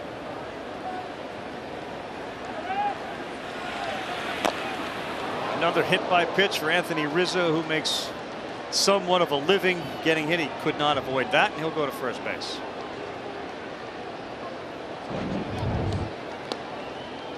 Just a yank slider way inside in the batter's box, off the back knee. Oh. That one stung a little bit. Yeah. Yes, it did. Sarah Lang's behind, of course, helping us out with our research. Red Sox starters with multiple starts of 7 innings or more, 2 runs or fewer against the Yankees, 24 years or younger. Eduardo Rodriguez, John Lester, Ryan Baio, that's it.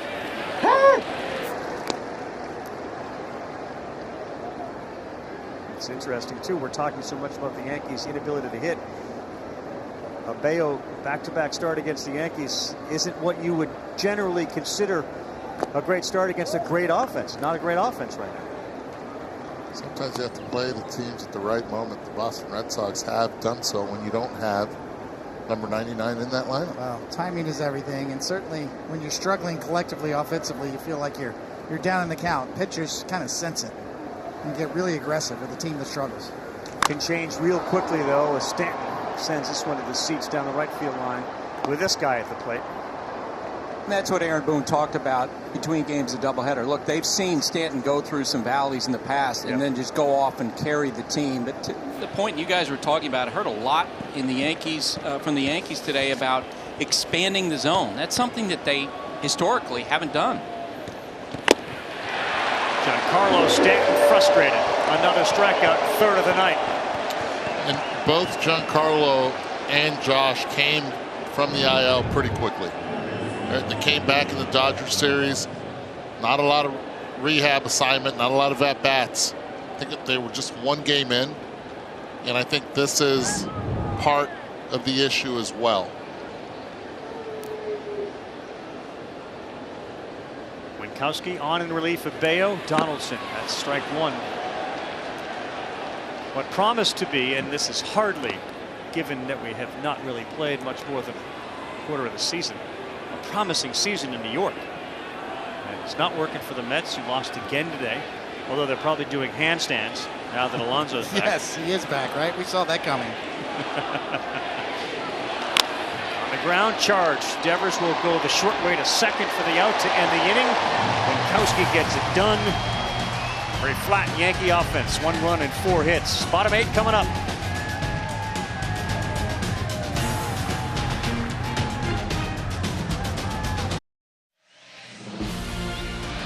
Sunday Night Baseball is presented by Casamigos Tequila, brought to you by those who drink it, and in part by USAA, committed to the military communities and their families. Some of the emotions at Fenway Park. Boston Red Sox trying to sweep this doubleheader from the Yankees and this series. Ryan Baio was certainly the man responsible for most of it. As Rob Refsnyder steps in, bottom of the 8th.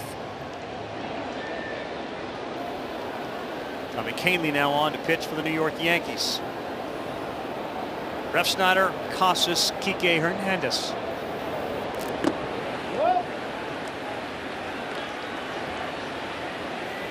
Kahnle going high, blue sock look. In 6 games, he's given up no earned runs. Been using that pitch a lot, too. That changeup has been very, very good for him. What a throwback, huh? He came just charging out of the bullpen, ran all the way to the mound. And there is the Red Sox closer, Kenley Jansen. He is up with a baseball and going through his ritual. Full foul.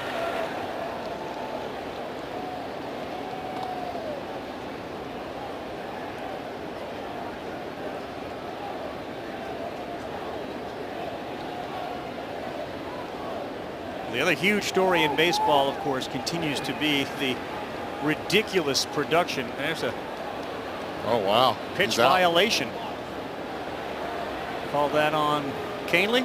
Refsnyder was not engaged, and he doesn't quite understand it. They slapped a strike on him.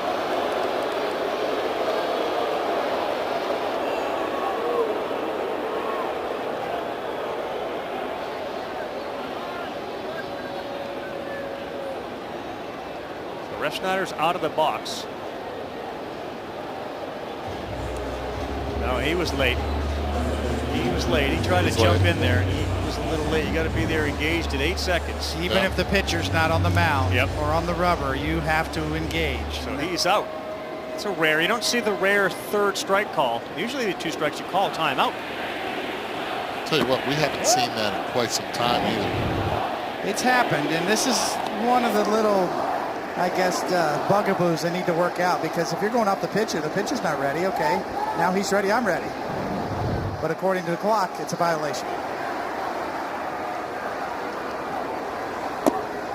Yeah, if you run that back, you wonder too, because it didn't appear as if the home plate umpire was all over it, but somebody, maybe from the Yankee dugout, yelled. The buzzer goes off. The buzzer goes off. The buzzer went off because it wasn't reacted to until there's about 5 on the clock.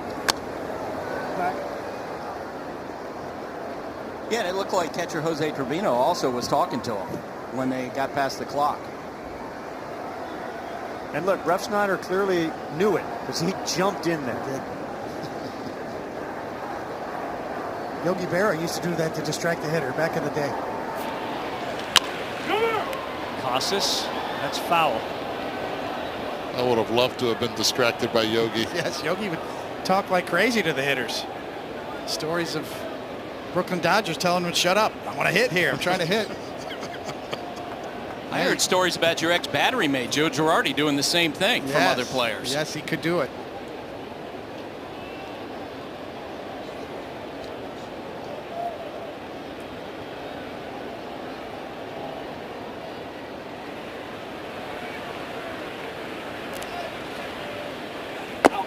You and Girardi hooked up in your probably most famous and favorite game, but did you have a catcher you particularly liked to throw to, or was it him?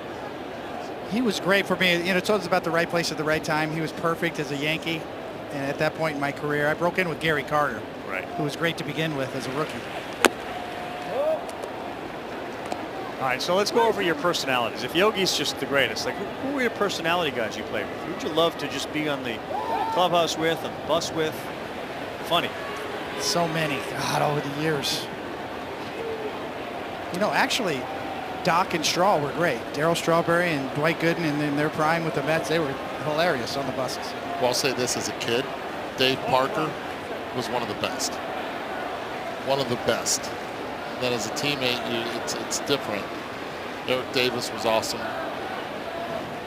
3-2, Casas gone. Canely gets him on the strike 3. Casas will have a word with the umpire as well, but he's gone. He needs that too. When you're struggling right there around 200, trying to get it going, and you know that it's a ball, he's going to go back and look at it. Guarantee you, before he even heads out to first base, he'll look at it on his iPad. But this ball's down, misses location. It's supposed to be away, and then you have Trevino behind the plate, who loves to be able to steal pitches, and presented it beautifully.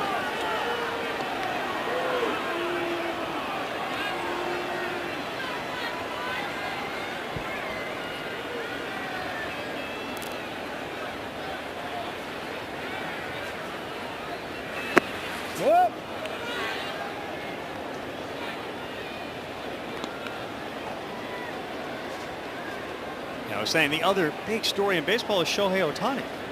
Like we're going to a level we hadn't seen before, and we've seen new levels with him first couple years in the majors. You guys, I exchanged texts with Bruce Bochy, the Rangers manager, the other day, and I asked him, you know, what's going on with Ohtani? Why has he gone next level as a hitter? And he said, you know, especially against left-handed pitching, there were times you could see him spin off the ball. That doesn't happen anymore. He's driving the ball to left center. Buster, on a team with Mike Trout, Eduardo's going to tell you what categories Ohtani leads the team in. Runs, hits, home runs, walks, RBIs, stolen bases, average, on-base percentage, slugging, OPS. You want to go into the pitching side of it now? Sure. Okay, might as well. Pitching side of it, wins, ERA, and strikeouts. All one guy. Swing and a miss. Canely picks up the strikeout. He ends up getting Ref Snyder on the violation. Casas on a ball and a swing from Hernandez.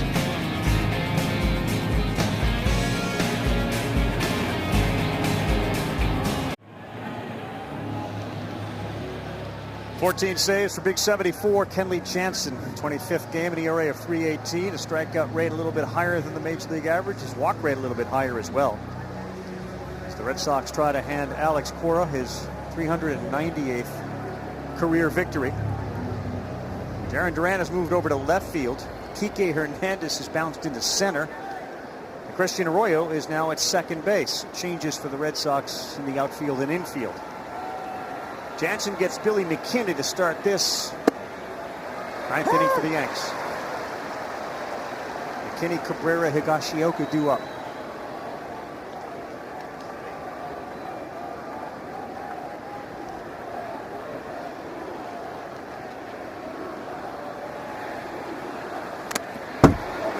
Forrest sitting on 398. The next one would be 399, and then one away from the magical number 400 career wins.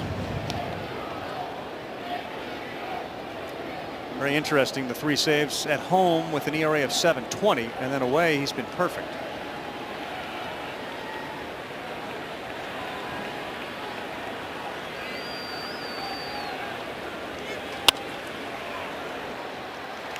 Casas gives his closer a break. He says, I got you covered. There's one down. Playing with my dad, he taught me everything. So when one of us wins, Father's Day gift for seniors. we both win.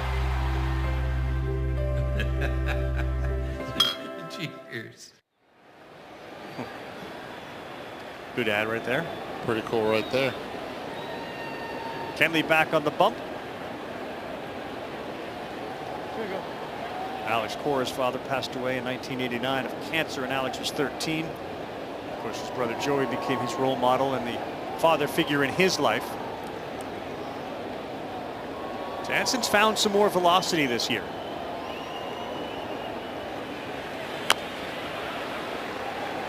Changed that arm angle, but he has struggled here. Remember in the St. Louis series here, almost got booed out of town. Back-to-back blown saves. But the good news is this. He wasn't wearing that uniform. It was the red one and the white one, not the yellow.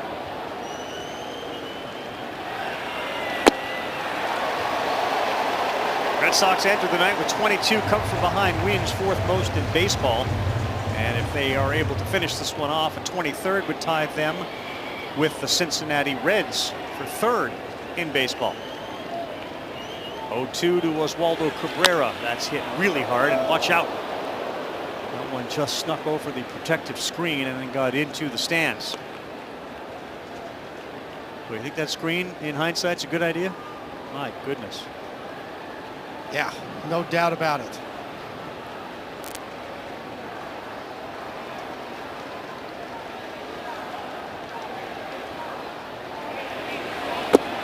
Called strike 3, Cabrera gone. It's been great pitching by Boston tonight. Their defense has been outstanding too, and we certainly talked about how that has not been a strength for them. But boy, coming in where they were 30th in outs above average and 30th in runs prevented, Reyes was terrific, and this is the play of the game defensively from Duran. Yeah, they played some pretty darn good defense out there, and they've run them down. And when you needed the defense to react, they did tonight.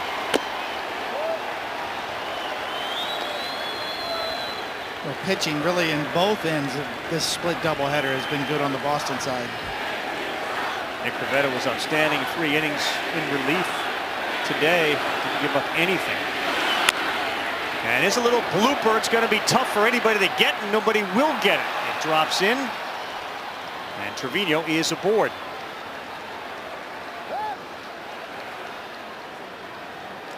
Jose Trevino, who we had during the College World Series, an Oral Roberts alumnus. He and Jordan Romano, the 2 outstanding players to come out of Oral Roberts while they play in Omaha. They were trailing Florida tonight. And now a 5-3 game. 7th inning.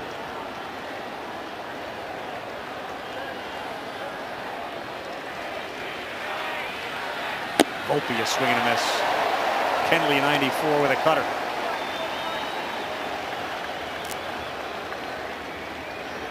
Down by 3 runs. Swinging at ball 1.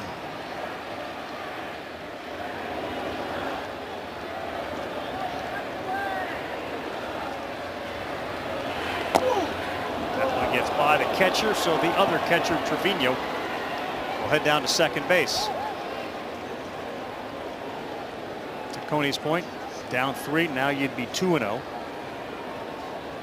But again, the problem with that is always, well, if he had gotten a ball in the first pitch, maybe the second pitch isn't the one you just saw. Yeah, that's true too. But the question is approach. Yep.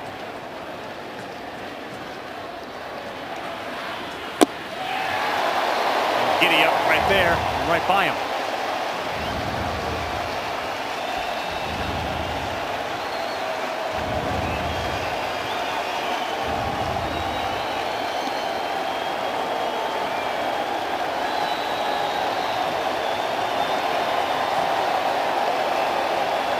The 1-2. Gone. Game over. Sweep over. The Boston Red Sox move 2 games over 500 as they win 4-1 on Sunday night. And a lot of times it's the shoes. It may be the shirts. The Red Sox are 4-0 now in those bright yellow City Connect uniforms. 13-2 since the start of 22 and 19-4 since they unveiled them. It's great news for the Red Sox. It's been, I think, since 2006 that they've developed a starting pitcher like this, and that's right for the Red Sox. Not a lot of quality contact from Yankee bats in both ends of the doubleheader. A sweep, a 3-game sweep here at Fenway for the Red Sox puts them firmly over 500 now. Yeah, everybody in the division now firmly over 500. Happy Father's Day, everyone. Thanks so much for joining us. We will see you next Sunday night from Los Angeles. And don't forget our London series, Cubs and the Cardinals. For Eduardo Perez, David Cohn, our entire crew, I'm Carl Ravix. Thanks again so much. SportsCenter is coming up 4-1. Red Sox win it.